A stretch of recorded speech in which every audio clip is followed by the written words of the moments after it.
నమస్కారం friends. So నేను పెట్టిన టైటిల్ ప్రకారం ఇది ఎన్నికలు అయిపోయినాయి. ఓకే, చాలా వరకు ప్రశాంతంగా ఉంది, ఎవరి పనులు చేసుకుంటారు. సో రిలేటివ్లీ సోషల్ మీడియాలో యాక్టివిటీ కొంచెం తగ్గింది. సో కానీ వాట్సాప్లో మాత్రం ఈ BJP paid IT cell WhatsApp university batch మాత్రం కంటిన్యూస్గా ఇది ఫేక్ ప్రచారాలు చేస్తున్నది. మీరు చూడండి, బీజేపీ వాళ్ళ యొక్క అజెండా ఇప్పుడు ఈవెన్ ఏది రాజ్యాంగ పదవిలో ఉండి దేశంలో అత్యున్నతమైనటువంటి పదవిలో ఉన్నటువంటి దేశ ప్రధాని, అంటే ప్రధాని అనే పదవికి ఒక వాల్యూ ఉంటుంది. సో ఆ వాల్యూని కూడా మర్చిపోయి రాజ్యాంగం మీద ప్రమాణం చేసిన నన్ను ప్రపంచమంతా చూస్తుంది, సో నేను ఏదైనా మాట్లాడేటప్పుడు 100 సార్లు ఆలోచించి మాట్లాడాలి అన్న ఇంగిత జ్ఞానం కూడా మర్చిపోయి, ఓకే, సో ప్రధాని స్థాయిలో ఉన్న వ్యక్తి కూడా పొద్దుగాల లేస్తే అబద్ధాలు ప్రచారం చేస్తున్నాడు. ఇంకా వాట్సాప్ యూనివర్సిటీ అదే ప్రచారం చేస్తుంది. ఏం చెప్తారు వీళ్ళు పొద్దుగాల లేస్తే? 2-3 వాళ్ళకి పెద్దగా ఏముండదు అజెండా. ఇప్పుడు కాంగ్రెస్ వాడు అనుకో, ఇది కట్టినాం అది కట్టినాం, ఇంకో రాజ్యాంగంలో ఇది ఈ మార్పు చేస్తాం, 50% లిమిట్ చేస్తాం, ఏదైనా డే టు డే ప్రజా సమస్యలు 100 ఉంటాయి, 100 మాట్లాడతాం. బీజేపీ వాళ్ళు 10 సంవత్సరాల నుంచి అధికారం నుండి 10 సంవత్సరాల నుంచి మన దగ్గర ట్యాక్స్ డబ్బులు వసూలు చేస్తూ అనేక రకాల ట్యాక్సులు, జిఎస్టీలు, ఇంకా అనేక ఇన్కమ్ ట్యాక్సులు, ఐటీ దాడులు అనేకం చేస్తూ ఈ డబ్బులకు లెక్క చెప్పకుండా ఉన్నదంతా దోసుకొని పొద్దుగాలు లేస్తే ఏం చెప్తారు? 10% ఉన్న ముస్లిమ్స్ అంట హిందువులను కొట్టిర్రు అంటారు. ఓకే, సో లేకపోతే ఇది ముస్లింల కాంగ్రెస్ హయాంలో ముస్లింల యొక్క మస్జిదులు ఇంత సంఖ్య పెరిగింది అంటాడు. కరెక్టే, ముస్లింల జనాభా పెరిగిన తీరుగా పెరిగింది, కానీ హిందువులవి కూడా పెరిగినాయి కదా. కాంగ్రెస్ హయాంలో అనేక హిందూ గుళ్ళు కూడా నిర్మించబడ్డాయి కదా. అక్షరధాములు, బ్యాప్స్ టెంపుల్, సాయిబాబా టెంపుల్, అనేక రకాల 100,000 టెంపుల్, లక్షల టెంపుల్ నిర్మించబడ్డాయి కదా. అంటే ప్రతిదాని హిందూ ముస్లిం తప్ప ఏముండదా? ఇక డే టు డే సమస్యలు ఉండయా? రైతుల సమస్యలు, కార్మికుల సమస్యలు, విద్యార్థుల సమస్యలు, నిరుద్యోగ సమస్య, ధరల పెరుగుదల, ఇట్లాంటివి ఏముండయా? చెప్పండి. 10% ఉన్నాడు ఎందుకు కొడతాడు? ఎట్లా కొడతాడు? 10% యొక్క జనాభాకి 90% జనాభాని ఎట్లా కొడతారు? భారత ఆర్మీని చేయలుండి, పోలీసుల్ని చేయలుండి, నీ పారామిలిటరీ చెడ్డీ గ్యాంగ్ ఉండి ఇంతమంది ఉండగా వాడు ఎట్లా కొడతాడు? కొడతలేడు. అది కూడా ఎన్నికల ముందు ఎందుకు కొడతాడు? కొడుతుంది బాపనోడు. నేను గతంలో వీడియోలు చూపెట్టిన. సో ఆ దిశగా ప్రతిదీ హిందూ ముస్లిం అనేది తేవాలి. కాంగ్రెస్ అంటే కాంగ్రెస్, ఇదొక్కటే పట్టుకున్నారు వాళ్ళు. అట్లా ఉండదు. కాంగ్రెస్ వాడు కట్టిన ఏ దాంట్లో అయినా కాంగ్రెస్ వాడు కట్టిన నాగార్జున సాగర్ కింద పంటలు పండించుకున్న రైతులు హిందువులే. కాంగ్రెస్ వాడు కట్టిన ఐఐటీల యొక్క చదువుకుంటున్న విద్యార్థులు కానీ, పనిచేస్తున్న అధ్యాపకులు కానీ హిందువులే. అట్లా నువ్వు 100 ఏదైనా తీసుకోండి. సో హిందూ ముస్లిం అనేది ఒకటే ఉంటుంది. సో తర్వాత 60 ఏళ్ల కింద చచ్చిపోయిన నెహ్రూ గారి మీద, 60 ఏళ్ల కింద 80 ఏళ్ల కింద చచ్చిపోయిన గాంధీ గారి మీద కూడా ఇప్పటికి బురద చల్లుతారు. ఏ ప్రజా ఉద్యమాల్లో పాల్గొనలేదు బీజేపీ ఆర్ఎస్ఎస్ బ్రాహ్మణులు. ఓకే, స్వతంత్ర ఉద్యమంలో పాల్గొనలేదు, తెలంగాణ ఉద్యమంలో పాల్గొనలేదు, ఇప్పటివరకు ఏ దానిలో పాల్గొనలేదు. బ్రిటిష్ వాడికి ఊడిగం చేశారు. మళ్ళీ కాంగ్రెస్ మీద బురద చల్లే నైతిక హక్కు కూడా లేదు. దేశంలో ఇన్ని దాడులు జరగడానికి కారణం ఈ దరిద్రులే. అర్థమైందా? ఒక్క ముస్లిం దాడి చేస్తలేడు. కాబట్టి ఇప్పటికైనా ఈ చెత్త ఆపాలి కదా. పోనీ ఎన్నికలు అప్పుడు అంటే నీ ఎన్నికల ఓట్ల కోసం నువ్వేం చేయలేదు కాబట్టి పక్కోడి మీద బురదలే నాకు ఓట్లు కావాలని అడిగింది. ఇప్పుడైతే ఓట్లు కూడా లేవు కదా, ఓట్లు కూడా అయిపోయినాయి కదా. అంటే మనకేమర్థమవుతుంది? నిరంతరము ఈ యొక్క చెత్త నింపితే అప్పుడు ఏమైంది అంటే కంటిన్యూస్ గా వాళ్ళ బ్రెయిన్ వాష్ చేయాలన్నట్టు. ఇక బ్రెయిన్ వాష్ చేసినాక ఇక నువ్వు ఎన్ని నాగార్జున సాగర్లు కట్టు, ఎన్ని ఐటీ కంపెనీలు పెట్టు, ఎన్ని ధరలు నియంత్రించు, ఎన్ని సబ్సిడీలు ఎత్తు, చేసినోనికి ఏం వాల్యూ ఉండదు అన్నట్టు. జై శ్రీరామ్ అంటే ఓట్లు పడతాయి. ఇలా చూస్తున్నాం కదా, పోస్ట్ పెట్టగానే ట్రోల్స్, ఆ paid batch, IT cell paid batch, వాడు మోడీ ఏం చేసిండో చెప్పాడు. మనం వాస్తవాలు చెప్తుంటే నువ్వు హిందువు కాదు, లేక పర్సనల్ అటాక్స్, బెదిరింపులు ఎక్కడ తీసుకోవద్దు వీళ్ళు. మనము వాళ్ళు చెత్త నింపుతుంటే వాట్సాప్ గ్రూప్లలో అక్కడ ఇక్కడ మనం దానికి కౌంటర్ ఇస్తే మళ్ళీ పర్సనల్గా బెదిరింపులు. This is not acceptable. ఇట్లాంటి దరిద్రాన్ని మనం అంగీకరించకూడదు, అట్లాంటి ఎంకరేజ్ చేయకూడదు. పాపం మెజారిటీ 90% పీపుల్ వాళ్ళ ఉచ్చులో పడతలేరు, వాళ్ళ యొక్క వాస్తవాలు తెలుసుకున్నారు. ఒక 10%, 5 to 10% యూత్ మాత్రం వాడు పెయిడ్ బ్యాచా లేకపోతే వాడు బ్రెయిన్ వాష్ చేస్తుర్రా తెలియదు యూత్కి. ఎందుకంటే వాళ్ళకి కరెక్ట్ ఇన్ఫర్మేషన్ తెలియదు, బరువు బాధ్యతలు తెలియదు, పెట్రోల్ కొనుక్కుంటే దాని రేట్ ఎంత తెలియదు, అయ్యవి ఇస్తే ఈ యొక్క జులాయిగా తిరిగేటోళ్ళు, డ్రగ్స్ బానిసలు అయ్యేటోళ్ళు, అట్లాంటి యూత్ ని లోపల హిందూ ముస్లిం అని చెత్త నింపుతున్నారు. వాళ్ళు వచ్చేసి అడ్డమైన ట్రోల్స్ బూతులు పెడుతున్నారు. సో కాబట్టి ఈ 5-10% కూడా ఈ చెత్త నింపకుండా ఉండడానికి మనము మాట్లాడాల్సిన అవసరం ఉంది, మాట్లాడదాం. సో ఆ దిశగా ఏమేమి దానికి సంబంధించి ఏమన్నా వీడియోలు లేకపోతే నరేంద్ర మోడీ ఏం మాట్లాడిండు, ఆ దరిద్రం ఏమున్నాయో చూపెట్టి నా యొక్క దాని మీద నా అభిప్రాయం కానీ విశ్లేషణ కానీ చేసే ప్రయత్నం చేస్తా. నిన్న ఇప్పుడు 144 సెక్షన్ నడుస్తుంది ఆసిఫాబాద్ దగ్గర, ఆదిలాబాద్ జిల్లా. సో అక్కడ ఏమంటారు జైనూర్ అనే ప్రాంతంలో ఒక ఆదివాసీలకి వడ్డెర వాళ్ళకి మధ్యలో ఏదో చిన్న యాక్సిడెంటో లేకపోతే ఘర్షణ జరిగితే అందులో ముస్లింలకు ఎలాంటి సంబంధం లేదు, కానీ అది హిందూ ముస్లిం కింద కన్వర్ట్ చేసి ప్రచారం చేస్తున్నారు. అంటే ఒక వర్గాన్ని వీడేగొట్టి, మెజారిటీ ఉన్న వర్గాన్ని వీడేగొట్టి ఎవరు చూడనప్పుడు ఆ ముస్లింలు కొట్టిరని ప్రచారం చేసి ఇక మేము బీజేపీ ఉంటేనే మీకు రక్షణ ఉంటుంది కాబట్టి నాకు ఓట్లు ఏమని అడుగుతున్నారు. ఎన్ని దోసుకున్నా సరే అది కరెక్ట్ కాదు. అర్థమైందా? కాంగ్రెస్ ఉన్నప్పుడైనా ఇప్పుడు బీజేపీ వచ్చినాకైనా జరిగిన అన్ని దాడులు చేయిస్తుంది ఈ బీజేపీ ఆర్ఎస్ సంబంధించిన బ్రాహ్మణులే. రాసి పెట్టుకోండి, ఓకే? ఇప్పుడు కొత్తగా మొన్నటిదాకా మంగళసూత్రాలు అన్నాడు, తర్వాత ఇది ఇప్పుడు కొత్తగా ఏమంటున్నాడు, రాజ్యాంగాన్ని చింపేస్తాము, ఇది రిజర్వేషన్ ఎత్తేస్తామని ఎంతో మంది చెప్పారు బీజేపీ వాళ్ళు. వాళ్ళ సిద్ధాంతం కూడా అదే, ఓకే? వాళ్ళు రిజర్వేషన్ కు వ్యతిరేకం వాళ్ళు బ్రాహ్మణులు. ఎందుకంటే వాళ్ళు 3% ఉన్న వాళ్ళు 97% వాళ్ళే తీసుకుంటారు. ఇప్పటికీ అట్లనే ఉంది, అప్పుడు అట్లనే ఉంది, ఎప్పుడు అట్లనే ఉంది. కాబట్టి వాళ్ళు రిజర్వేషన్ సమన్యాయంకు వ్యతిరేకం, ఓకే? అది మనందరికి తెలిసిన వచ్చటనే. సో ఎన్నికల ముందు ఓట్ల కోసం ఇక మేము అనలేదు అని మాట మార్చాడు. ఇప్పుడు కొత్తగా ఏం స్టార్ట్ చేసిండు, ఇక కాంగ్రెస్ వస్తే రామ మందిరం కూలుస్తుందంట.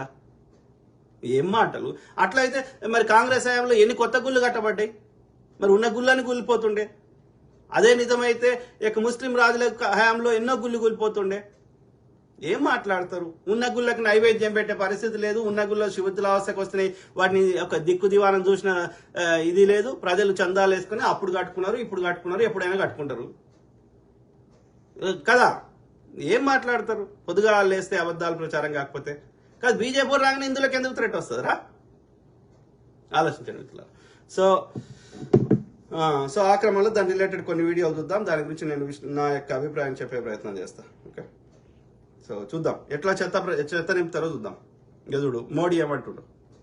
एक आपका बयान था कि कांग्रेस अगर आई सत्ता के अंदर तो ये राम मंदिर का फैसला पलट देगी। ये मेरा बयान नहीं है। अरे झूठ बोल रहा है। आपने बोला इस पे। ये मेरा बयान नहीं, मेहरबानी करके मेरे मुंह में बयान मत डालिए। मोदी को 400 सीटें चाहिए ताकि कांग्रेस अयोध्या में राम मंदिर पर बाबरी ताला ना लगा दे। मोदी जी आपको शर्म नहीं आती? जीरो शर्म। అర్థమైందా మిత్రులారా? కాంగ్రెస్ కోటేస్తే రామ మందిరానికి తాళం వేస్తారని అన్నాడు. మరి అట్లా కాంగ్రెస్ మీద అన్నావు కదా అంటే నేను అనలేదు అంటున్నాడు. అంటే వీనికి అబద్ధాలు చెప్పట్లు ఎక్స్పర్ట్ అయిందా లేకపోతే వీని బైపోలార్ డిజార్డర్ అనే రోగం ఉందా అనేది మనం ఆలోచించాలి ఇప్పుడు, ఓకే? ఆలోచించండి, చూద్దాం. सुबह निककर पहनते हैं और प्लानिंग करते हैं कि आज जाके क्या झूठ बोलना, इतिहास को कैसे मरोड़ना है। हमारे बच्चों को क्या सिखाते हैं कि राष्ट्र की बात करो, झंडा लो, गाय की बात करो, और अपने बच्चों को कहां भेज रहे हैं कि वहां बैठ के फर्स्ट क्लास दुबई के अंदर बैठ के क्रिकेट का मैच देखो, लुत्फ उठाओ, मजे लो। हमारे बच्चे मरने कटने के लिए दंगों में डालने की प्रेरणा देते हैं, कैसे दंगों के अंदर जाएं, और अपने बच्चों को बाहर पढ़ाते हैं अच्छी जिंदगी। देखिए यही सुबह व्हाट्सएप पे डलवाते हैं कि गांधी को क्यों मारा रघुराम गोडसे जी ने, डलवाते हैं खूब व्हाट्सएप पे, आप सबके व्हाट्सएप पे आप देखते हो, वही आता है रोज। और फिर गांधी जी का चरखा भी चलाते हैं मोदी जी। तो हाईली कंफ्यूज जो लोग हैं कि किसके साथ है इनको पता ही नहीं है। जम्मू कश्मीर में ना कोई पूछता नहीं, पंजाब में ना कोई पूछता नहीं, दिल्ली में 7 पुश्तों में इनका कुछ नहीं होना। 7 पुश्तों की तो गारंटी है। They never discuss about day to day ప్రజా సమస్యల మీద అసలు చర్చనే ఉండదు. పొద్దుగాలు లేస్తే ఆవు, లేకపోతే పాకిస్తాను, హిందూ ముస్లిము, కాంగ్రెస్ గివే. మరి బువ్వోడు పెట్టాలరా, చెప్పరు. దొంగ నా కొడుకు. ఆలోచించండి మిత్రులారా. నమస్తే. బీజేపీకి ఎందుకు ఓటేయాలా, ఓటేయద్దు, విదేశాల్లో బతికే భారతీయులు ఇండియాలో కూడా ఉన్న భారతీయులు వేయొద్దని పెట్టినా. దానికి బత్తాయి గారు నువ్వు హిందువు కాదా, నువ్వు కన్వర్టెడ్ ముస్లిమా, కన్వర్టెడ్ క్రిస్టియనా, అదా ఇది అంటారు. మీ బతుకులలో మీరు మనుషులా గడువులో నాకు అర్థం కాదు.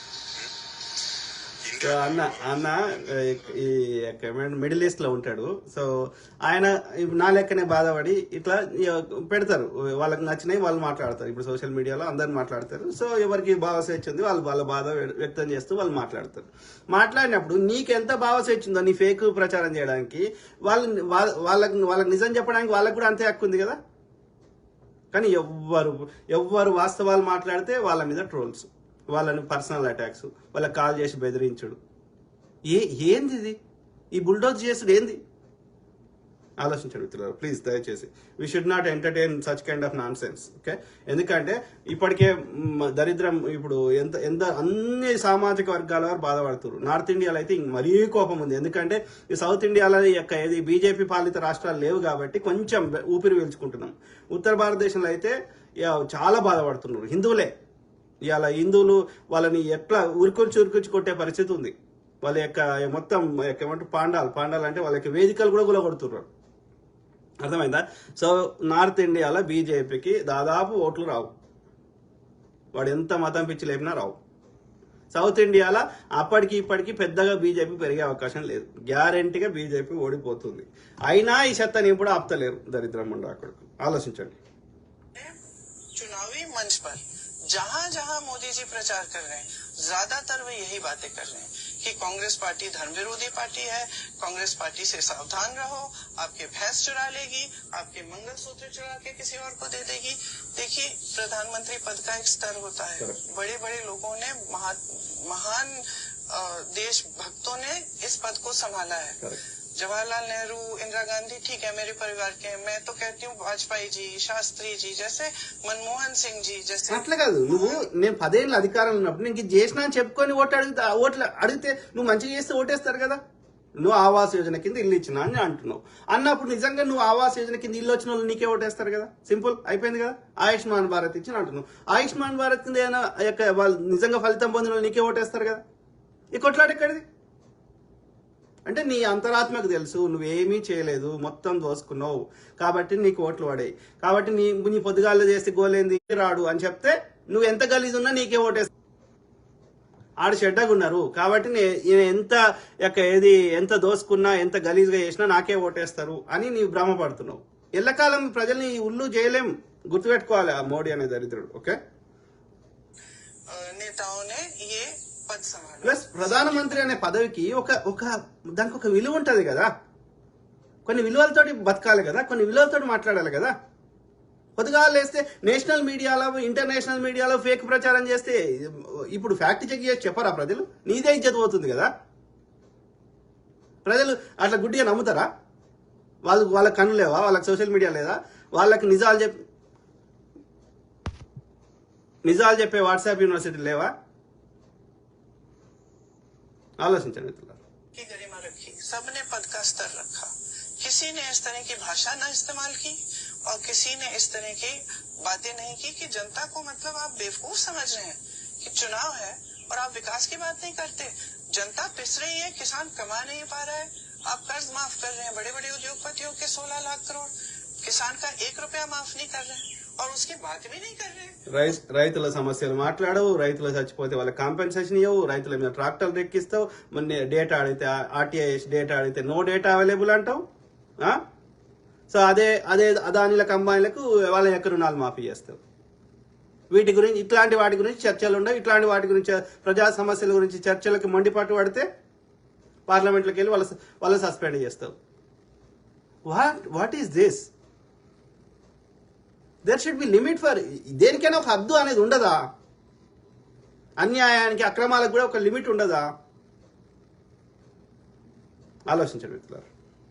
हर सामान पे, खेती के हर सामान पे आपने जीएसटी डाल दी, किसान आज के ఇక ఎట్లా మాట్లాడతారు అంధభక్తులు? రైతులకు రైట రుణాలు మాఫీ చేయొద్దంట. కాంగ్రెస్ అంటే ఉచితాలు ఇస్తుందంట, పేదోడికి ఇస్తే ఉచితాలు అయితే అట, అదే అదానీలకు అంబానీలకు ఇస్తే వాటినేమంటారు మరి. 28 లక్షల కోట్లు డబ్బులు తీసుకుపోయి బలిసినోడికి తీసుకుపోయి ఇచ్చినావు, 52 సూట్ కేసులలో వాడిని పంపించినావు, కింగ్ ఫిషర్ అని యొక్క నీరవ్ మోడీ యొక్క చోస్కి గీస్కిలు ఏమో ఆ యొక్క దానికి దొరుకుతారు సుష్మితా సేన్కి, కానీ నరేంద్ర మోడీకి 10 ఏళ్ళైనా దొరకరు. సో ధనవంతులకు ఇస్తేనేమో అవి కాదు. ఈడబ్ల్యూఎస్ కింద 10% రిజర్వేషన్ ఏమో ఈ బాపనోళ్ళకి ఇస్తేనేమో దాన్ని అనరు రిజర్వేషన్ అని. అది తప్పు కాదు రిజర్వేషన్. సినిమా హాల్లల్లా ఏది సినిమా ఫంక్షన్లల్లా లేకపోతే అందరికి ఫ్రంట్ సీట్లల్లో ధనవంతులకి రిజర్వ్డ్ అని సీటు పెడితే తప్పు కాదు. పేదోడికి ఏదైనా ఇస్తా అంటే తప్పు. పేదోడికి ఏం మంచిగా చేసినా తప్పే. బలిసినడికి ఇంకా బలిసి ఏం చేసుకుంటారు రాడు.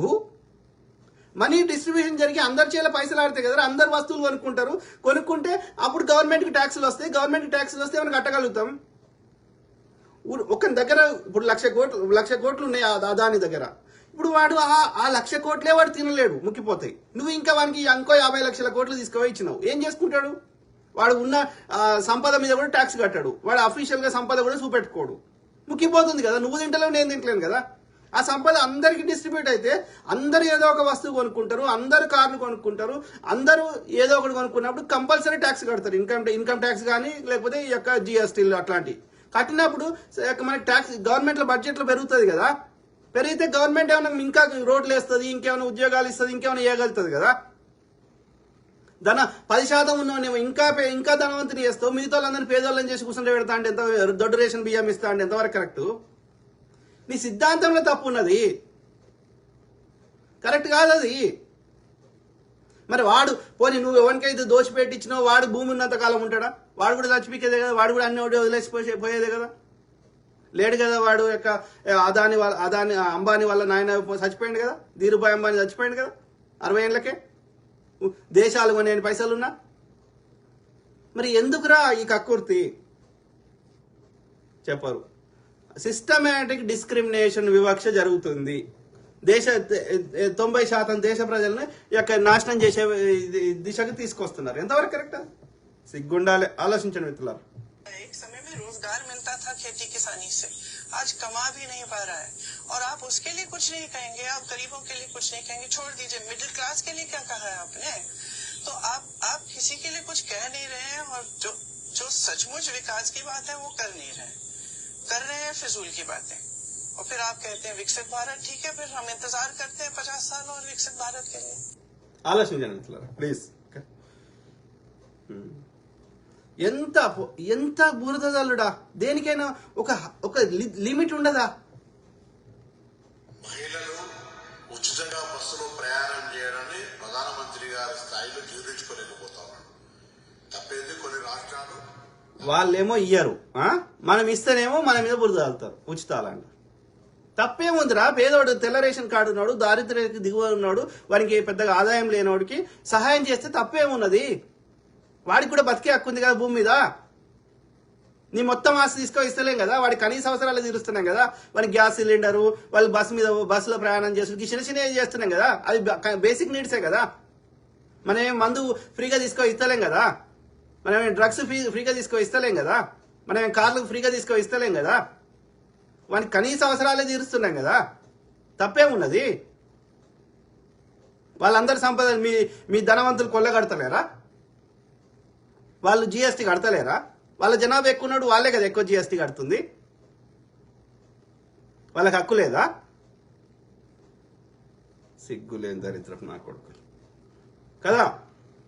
మహిళల మీద వారికి ఆర్థికంగా ఉపయోగపడాలనేటువంటి ఆలోచనతో ఉచిత బస్సు సౌకర్యం కలిగించింది.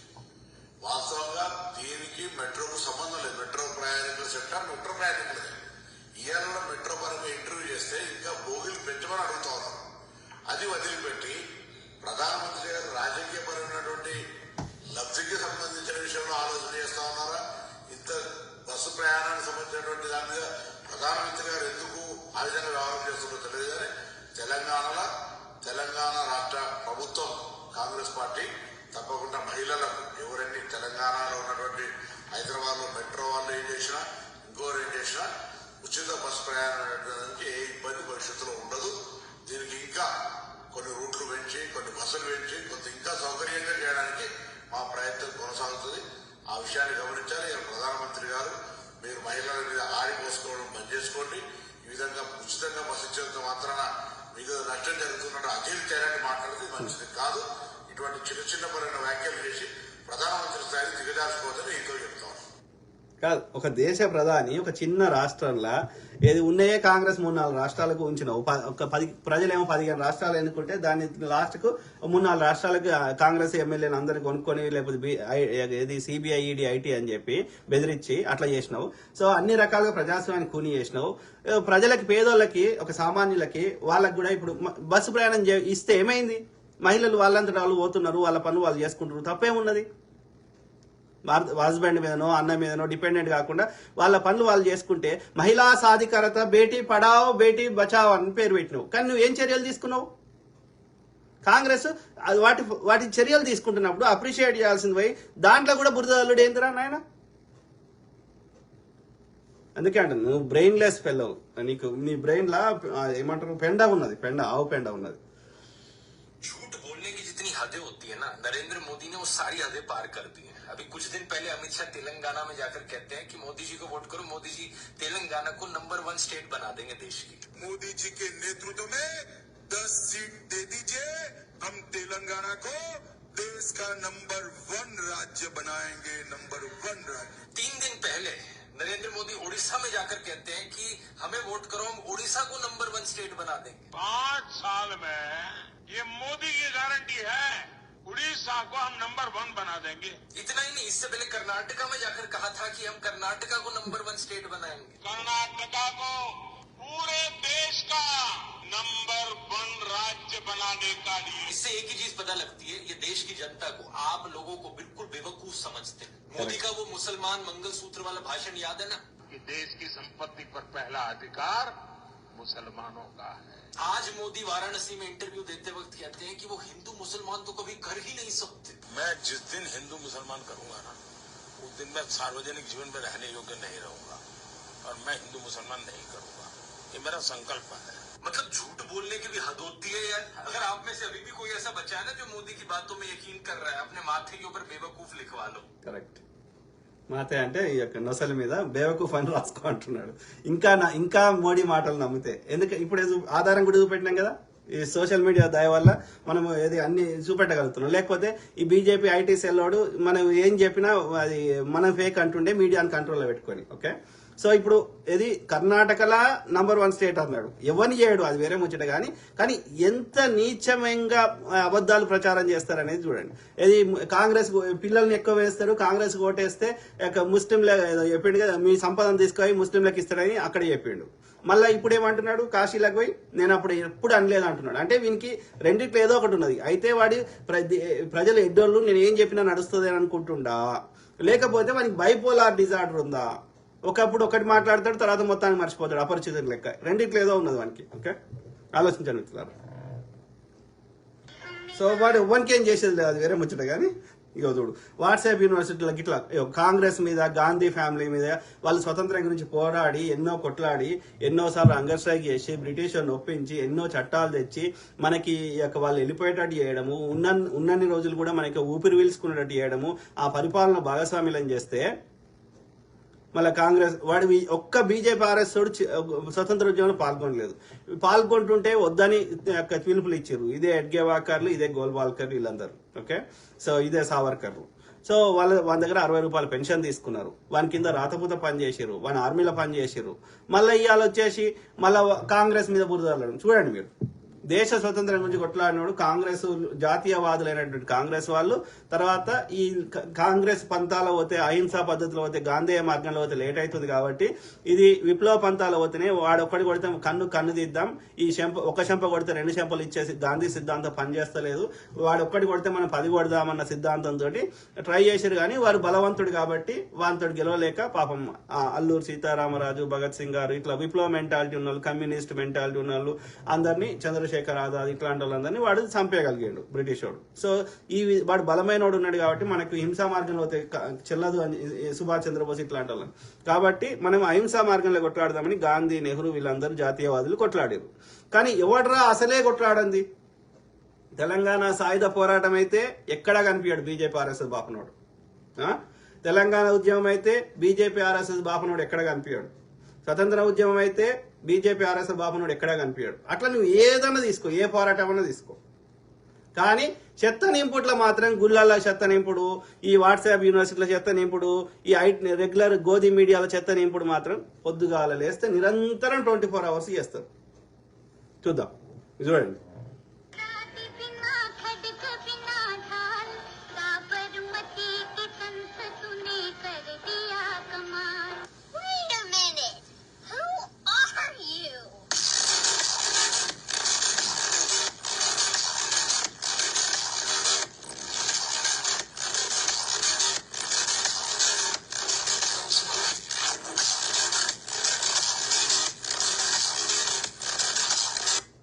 చెప్పండి మిత్రుల, ఇక పటేల్ పెట్టారు. పటేల్ ఎవరితో ఉండే? కాంగ్రెస్కి అధ్యక్షుడిగా ఉండే. గాంధీ, నెహ్రూ గారు వీళ్ళందరూ కలిసి కొట్లాడారు. మిగతా వాళ్ళు ఏది స్వతంత్ర రాజ్యాలుగా ఉన్నప్పుడు బ్రిటిష్ వాడు వాళ్ళ రాజ్యాలను గుంజుకునే ప్రయత్నం చేస్తే వాళ్ళు కొట్లాడారు. లేకపోతే వాళ్ళని ఎక్కువ ఇష్టం ఉన్నట్టు ట్యాక్స్ కట్టమంటే కొట్లాడారు. ఇది ఇప్పుడు అడవులకి ఇది వీళ్ళని పోనీయొద్దని, ఆదివాసీలని పోనీయొద్దంటే అల్లూరు సీతారామరాజు ఆదివాసీలతో కుమ్మక్కై వాళ్ళందరూ ఏకమై కొట్లాడారు. అట్లా నువ్వు ఎవరైనా తీసుకో, సర్దార్ పాపారాయుడు, అక్కడ కిత్తూరు చెన్నమ్మ, ఇట్లా అనేక మంది. అయితే వాళ్ళ రాజ్యాలకు గుంజుకుంటే గానీ వాళ్ళని కట్టాల్సిన దానికంటే ఎక్కువ కప్పం కట్టమంటే, ట్యాక్స్ కట్టమంటే గానీ వాళ్ళు తిరుగుబాటు చేశారు. టిప్పు సుల్తాన్ గారు, బేగం హజరత్ మహల్, బహదూర్ షా, చివరి మొఘల్, అట్లా చాలా మంది చేశారు. హిందూ ముస్లింలు ఎవడరా చేయండి అసలే పాల్గొనింది అంటే ఈ బాపనోడు. సావర్కర్ 60 రూపాయల పెన్షన్ తీసుకొని బ్రిటిష్ దగ్గర వాడు ఎట్లా కలిగిస్తా అంటే ఇన్ని రోజులు దరిద్రం చేసి ఇప్పుడు మళ్ళా చరిత్రని వక్రీకరిస్తా అంటే ఇట్లా ఇదంతా వాట్సాప్ లో చెత్త నింపుతారు. ఆలోచించండి మిత్రులు. ఈ తల్లి పొద్దుగా లేస్తే చెత్త నింపుతుంది. ఈ కళ్యాణి భార్గవ్ అనేది ఒకటి ఉంది. ఆ పాడి కౌశిక్ రెడ్డి, కౌశిక్ రెడ్డి ఏదో ఉన్నాడు అని పేరు ఏదో ఉంది కదా, కౌశిక్ రెడ్డి అనుకుంటా కదా అని పేరు, ఆర్మూర్ ఎమ్మెల్యే. సో చూద్దాం, ఇంకా 2-3 ఇవి చూసినాక వాళ్ళిద్దరి తెలుగులో ఉన్నాయి, అవి కూడా చెప్దాం. देखो इतिहास मालूम होना चाहिए, इसे कांग्रेस की आलोचना नहीं करनी चाहिए. कांग्रेस ने बहुत सारे काम किए इन 70 सालों में. ध्यान से सुनना, पाकिस्तान बनाया मुसलमानों के लिए, बांग्लादेश बनाया मुसलमानों के लिए, धारा 370 ఇక చూడు, పాకిస్తాను ఈ పొద్దుగా లేస్తే దేశ విభజన కాంగ్రెస్ చేసిందని అంటారు చెత్త నా కొడుకులు. 2 నేషన్ థియరీ కింద దేశాన్ని మతం ఆధారంగా 2 ముక్కలు చేయమని చెప్పింది ఈ బీజేపీ ఆర్ఎస్ఎస్ గాడిద కొడుకులే.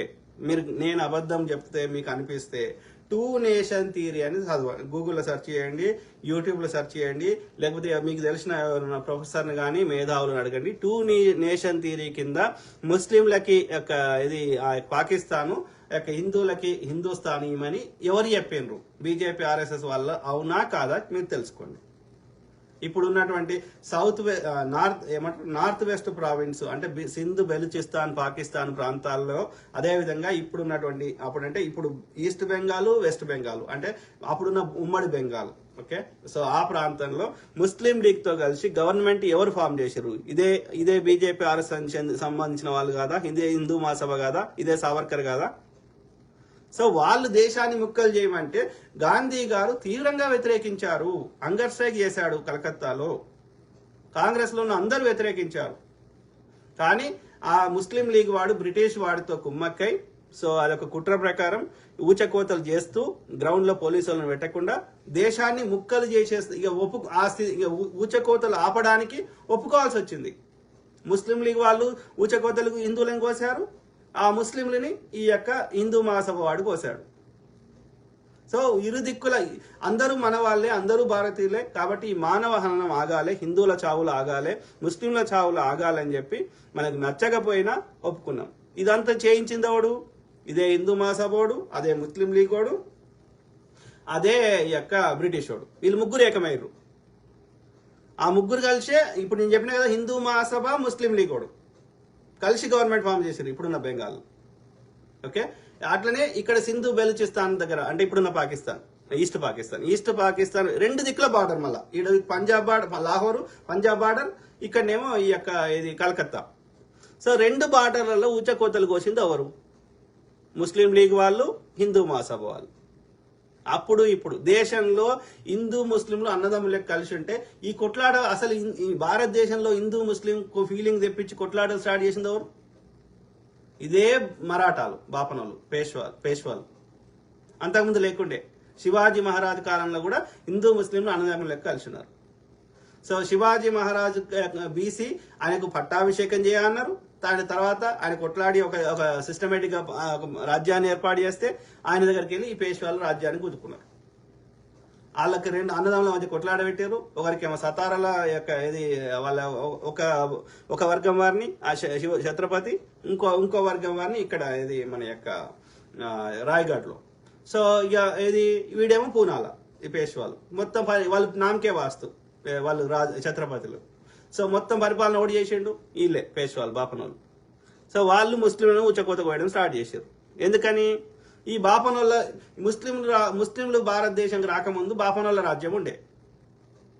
రాజు పేరుకే ఉండే క్షత్రియుడు, కానీ మొత్తం రాజ్యం నడిచేది మాత్రమే బాపనోళ్ళ రాజ్యమే ఉండే. బాపనోడు చెప్పిందే రాజు తినేవాడు. దేశ సంపద అంతా బాపనోళ్ళ దగ్గర ఉండే. ముస్లిం రాజులు భారతదేశంకి వచ్చిన తర్వాత బ్రాహ్మణుల యొక్క ఆధిపత్యం తగ్గిపోయింది. తగ్గిపోవడం వల్ల ముస్లింల మీద పగబెట్టుకున్నారు. వీడు ఉంటే మనకు కలవదని చెప్పి వీళ్ళందరినీ చంపేయాలి లేకపోతే ఎలగొట్టాలి అని అప్పుడు ఇప్పుడు అదే పగ కొనసాగుతున్నది. ఇలా హిందూ రాష్ట్రం అంటున్నారు. అంటే ఏంది? 84% భారతదేశంలో హిందువులు ఉన్నాక అది హిందూ రాష్ట్రం కాదన్నట్టు వాని భాషలో. ఎందుకంటే 100% హిందువులు ఉండాలి. అంటే ఏం చేయాలి? మిగతా 10-15% ఉన్న వాళ్ళని ఏం చేయాలి? అయితే వానికి మళ్ళీ కన్వర్ట్ అని చేయాలి, లేకపోతే ఉచ్చకొత్తగా వేయాలి. వాడు కన్వర్ట్ కాకపోతే ఉచ్చకొత్తగా వేయాలి. అంతే కదా? ఆ తర్వాత ఏం చేస్తాడు? ఇది అయిపోయినాక, హిందూ రాష్ట్రం అయిపోయినాక అప్పుడు పోలేరమ్మ, సమ్మక్క సారలమ్మ, జై శివశక్తి అంటే వాని పని చేస్తాడు. లాస్ట్ కోడ్ ఉండాలి, అందరు జై శ్రీరామ్ అనాలి, అందరిని లోబట్టు పెట్టుకోవాలి. ఆ స్థాయికి తీసుకొస్తాడు. అంటే బీజేపీ ఒక 1 nation 1 party, 1 nation 1 God, 1 nation 1 language ఇట్లా చేస్తాడు అన్నట్టు. 1 నేషన్ 1 డ్రెస్ కోడ్. ఇది వాడిని. అంటే వాడు చెప్పినట్టు 4 అంతే సింపుల్.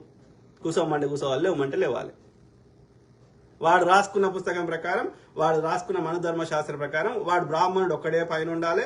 మిగతా వాళ్ళందరూ ఏంటంటే బ్రాహ్మణులకు సేవ చేయడానికి పుట్టిరు. వాళ్ళకి ఏమి అర్హత ఉంది సేవ చేస్తున్నందుకు? వాని ఎలిజిబిలిటీ అంటే దో రోటీ, 2 రొట్టెలు మాత్రమే. అంటే బతకడానికి ఆ 2 రొట్టెలు తినాలి, అంతే తినాలే. ఈ బ్రాహ్మణుడికి సేవ చేయాలి. ఇది వీని యొక్క హిందూ రాష్ట్రం. అయినా అన్ని తెలిసినా, కళ్ళున్నా, చెవులున్నా, వినిపిస్తున్నా, కళ్ళుండి చూడగలుగుతున్నా, చూడకుండా అంధభక్తి ప్రదర్శిస్తా, వాడు చెప్పే అబద్ధాలు వాట్సాప్ చెత్త నేను నమ్ముతా అంటే తర్వాత ఇక బాధపడ్డా లాభం లేదు. ఇప్పుడు ఈ 10 ఏళ్ల నుంచి ఎంత బాధపడుతున్నామో మళ్ళీ వస్తే ఇక రాజ్యాంగం ఎత్తేస్తాడు. ఈ రాజ్యాంగం ఉంది కాబట్టి కోర్టుకు పోతున్నాడు. ఆ కోర్టు కూడా పని చేయకుండా చేసాడు. కానీ రాజ్యాంగం ఎత్తేస్తే ఇక ఆ కోర్టుకు కూడా పోవాల్సిన అవసరం ఉండదు. ఇక అర్థమైందా? ఎందుకురా మా బతుకులు ఇట్లున్నాయంటే, నువ్వు పూర్వజన్మలో పాపం చేసినావు కాబట్టి నువ్వు ఇట్లా పుట్టినావు. నెక్స్ట్ టైం మంచి కర్మ చేస్తే పాపం లెక్క పుడతావు, అప్పుడు నువ్వు అనుభవిస్తావు అని చెప్పేటోడు మనకి. అర్థమైందా? నువ్వెందుకు బ్రాహ్మణ్ లెక్క అట్లా సుఖపడాలి, నేనెందుకు శూద్రుని ఇట్లా బాధపడాలి అంటే వాడిని తీరి అట్లా. అసలు పూర్వజన్మ ఉన్నదా, అది ఏడున్నది, ఏంది ఎవరిని తెలియదు. కానీ వాడు మనకు ఒక చెత్త నింపడం అన్నట్టు. వాడు పైన ఉండడం కోసం మనకి చెత్త నింపడం. ఉన్నదా? చూపెడతావు ఏదన్నా? చూపెట్టు నరకం ఏడుతాం, చూపెట్టు స్వర్గం ఏడుందో. కైలాసం భూమి మీద ఉన్నప్పుడు స్వర్గం నరకం కూడా భూమి మీదనే ఉంటాయి. అవే అంటే అప్పుడు వీడు క్రియేట్ చేసినాయి ఆ స్వర్గము నరకం అనేటివి. భూమి మీద అన్ని క్రియేట్ చేసిండు అన్నట్టు ఈడే. అర్థమైందా? ఎక్కడ పైన లేవు అవి. ఓకే, ఈ బాపనోడు క్రియేట్ చేసి వాడికి నచ్చదని అట్లా ఇబ్బంది పెట్టిండని అర్థం. వాడు లాజికల్ క్వశ్చన్ చెప్తేనట్టు కూడా కాదు, వాడి లాజికల్ క్వశ్చన్ అడిగితే తప్పు అంటే వాళ్ళని శిక్షించండు వాడు. ఇది పరిస్థితి. సో వీడు ఏమంటుండు? मुसलमानों के लिए अल्पसंख्यक बिल आया मुसलमानों के लिए. ఆర్టికల్ 370 లాంటివి 365 ఆర్టికల్ 370 రద్దు చేసింది ఇందిరాగాంధీ గారు. అర్థమైందా?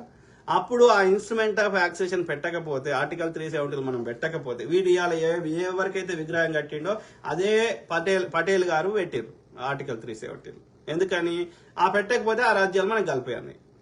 మనకు 40 ఏళ్ల స్వతంత్రం వచ్చింది, కానీ అది డొమినియన్ ఆఫ్ స్టేటస్ మాత్రమే. మనకు పూర్ణ ఏమంటారు రిపబ్లిక్ ఆఫ్ ఇండియా కాలే. అంటే విదేశాంగ గాని, సైనికం గాని, ఇంకా కొన్ని కీలకమైన మూడు విభాగాలు బ్రిటిష్ వాడి కిందనే ఉండే 1950 దాకా. ఎందుకంటే అప్పటికి ఇంకా 50 మన రాజ్యాంగం అమలయ్యేదాకా బ్రిటిష్ వాడి రాజ్యాంగమే నడుస్తుండే.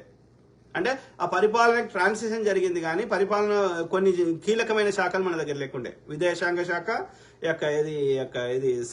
మన యొక్క ఆర్మీది, ఇంకోటి ఏదో మర్చిపోయాను, 3 శాఖలు. ఓకే, సో ఇది పరిస్థితి. కాబట్టి మనం 100% మనం నిర్ణయం తీసుకునే పొజిషన్ లేము 47లో, 50 దాకా. రిపబ్లిక్ ఆఫ్ ఇండియా అయినాక వేరే పరిస్థితి. సో కాబట్టి అప్పుడు మనము వాళ్ళు ఆ యొక్క రాజ్యాలు పెట్టిన కండిషన్స్ ఒప్పుకుంటేనే వాళ్ళు భారతదేశంలో కలిసారు, లేకపోతే వాళ్ళు స్వతంత్రంగా ఉంటామన్నారు. భారతదేశంలో కలవము, పాకిస్తాన్లో కలవమన్నారు. లేదు మనం ఇంకెక్కువ ఇబ్బంది పెడితే పాకిస్తాన్లో కలిసేటోళ్ళు, ఎందుకంటే మనతో గెలవలేరు కాబట్టి ఎక్కువ బలం ఉన్న వాళ్ళతో కలిసేటోళ్ళు. సో ఆ పరిస్థితికి రావద్దని చెప్పి వాళ్ళు చెప్పిన టర్మ్స్ అండ్ కండిషన్స్ అన్నీ ఒప్పుకున్నాం మనం. ఇలా కాశ్మీర్ ఆర్టికల్ 370 గురించి మాట్లాడుతారు కదా. సో ఈ ఆర్టికల్ 370 అని పెట్టకపోతే కాశ్మీర్ అనేది మన భారతదేశంలో ఉండేది కాదు.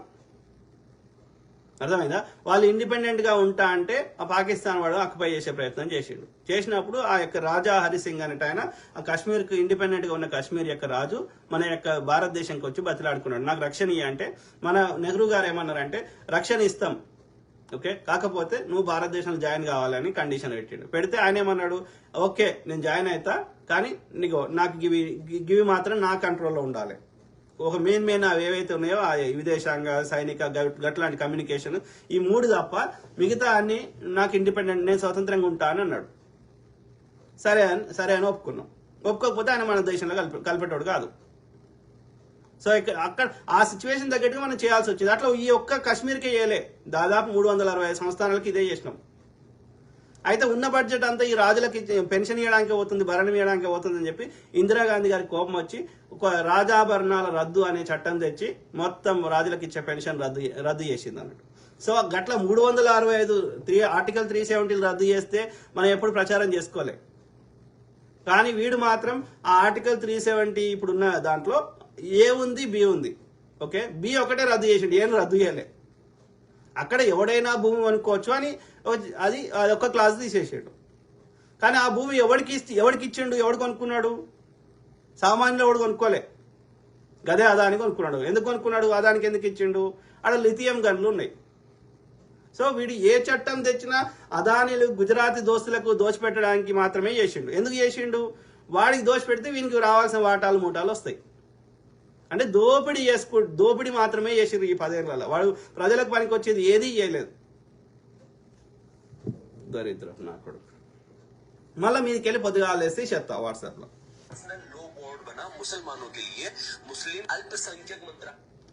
హిందూ లా బోర్డుకు ఉన్నది అది. హిందువులకు కూడా సపరేట్ మ్యారేజ్ యాక్టులు ఉన్నాయి. అట్లా ప్రతి తెగకు ఉన్నాయి. యూనిఫామ్ క్రిమినల్ కోడ్ ఉంది. నేరం చేస్తే ఎవరికైనా సేమ్ శిక్షలు ఉన్నాయి. కానీ ఎవరి ట్రెడిషన్స్, ఎవరి యొక్క బిలీఫ్ సిస్టమ్ ఆధారంగా వాళ్ళకి సపరేట్ గా, వాళ్ళ మత పెద్దలు, వాళ్ళ కుల పెద్దలకి వాళ్ళకి సపరేట్ రూల్స్ వాళ్ళు పాటిస్తున్నారు. వాటిని మనం కంట్రోల్ చేస్తలేము. అర్థమైందా? ఎందుకంటే ఆ పర్సనల్ భావ స్వేచ్ఛ ఉంటది కాబట్టి వాటిని మనం తీసేయడానికి సిద్ధంగా లేవు.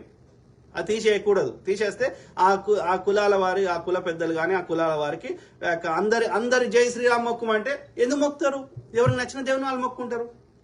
రాజస్థాన్ వాళ్ళని పగిడి పెట్టొద్దంటే ఎందుకు కూరుకుంటారు? ఒక్కొక్కరి ట్రెడిషన్ ఒకటి కదా. అందరికి యూనిఫామ్ ఎట్లా చేస్తాం? చేయలేం కదా. సో ఆ కామన్ సెన్స్ ఎందుకు లేదు? పొద్దుగాలు వేస్తే అబద్ధాలు ఎందుకు చెప్పడం? ముస్లింలను సమానంగా చూడడము, ఒక ముస్లింలకు ఒక్కరికే చట్టాలు తెచ్చినాం మనం. హిందువులకు తెలియదా చట్టాలు? హిందువులకు ఫేవర్గా దేవాదాయ శాఖ ఉంది, అది హిందువుల కోసం కాదా? కాంగ్రెస్ హయాంలోనే పెట్టినాం కదా. అంటే ఎందుకు పొద్దుగాలు వేస్తే నీకు నచ్చిన బిట్ కట్ చేసుకొని అది దాన్ని దుష్ప్రచారం చేయడం ఎంతవరకు కరెక్ట్? ఆలోచించడం ఎంతవరకు. వక్ఫ్ బోర్డు ఎట్లయితే భూములు భూస్వాములకి ఆ కాలం రాజుల కాలం ఇచ్చిర్రో, ఎట్లయితే అగ్రహారాలు బ్రాహ్మణులకు ఇచ్చిర్రో, అట్లనే ముస్లింస్ ఎవరైనా సరే వాళ్ళు దానం చేశారు. ముస్లింల అభ్యున్నతి కోసం ఈ వక్ఫ్ బోర్డుకు దానం చేశారు. ఆ యొక్క ముస్లింలకు సంబంధించిన భూములను వక్ఫ్ బోర్డు కాపాడుతుంది, ఎవరు ఎంక్రోచ్మెంట్ చేయకుండా, ఎవరు ఆక్యుపై చేయకుండా. సో అందులో ఏమన్నా ఒకవేళ ఎవరైనా వేరే వాళ్ళ ఎంకరేజ్మెంట్ చేస్తే ఏదైనా వివాదాలు ఉంటే కోర్టులకు పోతుండ్రు, కోర్టు ద్వారా వాళ్ళ పరిష్కారాలు దొరుకుతున్నాయి. సో 90% వక్ఫ్ భూముల మీద ఎలాంటి కాన్ఫ్లిక్ట్ లేవు. ఆ 10% ఉన్న వాడికి కోర్టులకు పోతుండ్రు. నీ దగ్గర ఆధారం ఉంటే చూపెట్టు, కోర్టు నువ్వు చెప్పిన ఆధారం అది నీదే భూమి అంటే నీకు ఇచ్చేస్తుంది. అట్లా కొట్లాడెక్కడిది? మరి ఇచ్చేయండి. అట్లయితే భూస్వాముల దగ్గర ఉన్న భూములన్నీ ఇచ్చేయండి. వక్ఫ్ బోర్డు ఉన్న భూములు తీసేసుకుందాం, ఈ అట్లనే భూస్వాముల దగ్గర ఉన్న భూములు తీసేసుకుందాం, ఈ అట్లనే ఈ బ్రాహ్మణులకు ఇచ్చిన అగ్రహారాలు తీసేసుకుందాం, మరి అందరికి సమన్యాయం చేద్దాం. ఒప్పుకుంటారా వీళ్ళు? మరి ఆ నొక్కని మీదనే ఎందుకు పొద్దుగాలేసే చెత్త నింపుడు? హిందువులకు కూడా 100 చేసినాం కదా. కాంగ్రెస్ వాడు భూములు యొక్క భూసేకరణ ఉద్యమం చేసి కానీ, కమ్యూనిస్ట్ వాడు కానీ, కాంగ్రెస్ వాడు కానీ ఈ యొక్క భూములు వంచింది, మరి అవన్నీ హిందువులకే వంచలేదా కాంగ్రెస్ వాడు? పొద్దుగాల లేస్తే చెత్తనా, పొద్దుగాల లేస్తే ఈ యొక్క వాట్సాప్లో ఈ మాఫియా मुसलमानों के लिए देश का बंटवारा धार्मिक आधार पर हुआ, मुसलमानों के लिए प्लेसेस ऑफ वर्शिप एक्ट लाए, मुसलमानों के लिए एंटी कम्युनल वॉयलेंस बिल 2 बार संसद में पेश किया गया. బరాబర్ చేస్తారు. యాంటీ కమ్యూనల్ వైలెన్స్ లా అంటే ఏంది? ఒక కమ్యూనిటీ ఇంకో కమ్యూనిటీ కొట్లాడుకోకూడదు.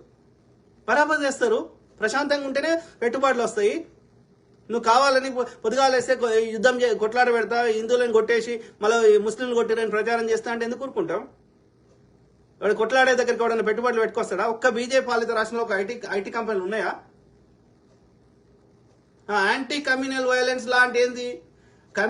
ఒక కమ్యూనిటీ ఇంకో కమ్యూనిటీ కొట్లాడుకోకూడదు, వైలెన్స్ చేసుకోకూడదు అని చెప్పడం ముస్లింలకు ఎట్లా ఫేవర్ అయినట్టు? పొద్దుగాలేస్తే అబద్ధాలేనా? ప్రతిదాన్ని వక్రీకరించుడేనా? ఆలోచించండి మిత్రులారా, ప్లీజ్. ఓకే, నా హిందూ బంధువులారా ఆలోచించండి. మనం నిజంగా బతుకుదాం. ఈ బీజేపీ వాట్సాప్ యూనివర్సిటీ మాఫియాల ఫేక్లలో వద్దు ప్లీజ్. ఓకే, बीजेपी ने पास नहीं होने दिया, नहीं तो 10 साल के अंदर हिंदुओं का खात्मा हो जाता. అట్లా చేస్తే ఒక్క వైలెన్స్ జరిగేది కాదు భారతదేశంలో. ఆర్ఎస్ చెడ్డీ గ్యాంగ్ ఉండకపోతుండే, అందరు హిందువులు ఇంకా అభివృద్ధి జరిగేది. అర్థమైందా? భారతదేశంలో ఒక్క బాంబు దాడి జరగకపోతుండే. कर लेना इस बारे में, ठीक है? इस देश को चुपचाप इस्लामिक राष्ट्र बनाने की पूरी साजिश थी. అయితే కావాలి కదరా మరి. 800 వీడు చెప్పిన లాజిక్ ప్రకారం నిజమైతే 800 సంవత్సరాలు ముస్లిం రాజులు పరిపాలించినాడు 1100 శతాబ్దం నుంచి స్వతంత్రం వచ్చేదాకా. మరి భారతదేశం యొక్క ముస్లిం రాజ్యం కావాలి కదా. భారతదేశంలో ఒక్క గుడి ఉండకూడదు కదా. అంటే ముస్లిం రాజులు చేయలేదు. ముస్లిం రాజుల కింద హిందువులు సైన్యాధ్యక్షులు కానీ మంత్రులుగా పనిచేసారు, వైస్ వర్సా పనిచేసారు హిందూ రాజుల కింద ముస్లింస్ కూడా.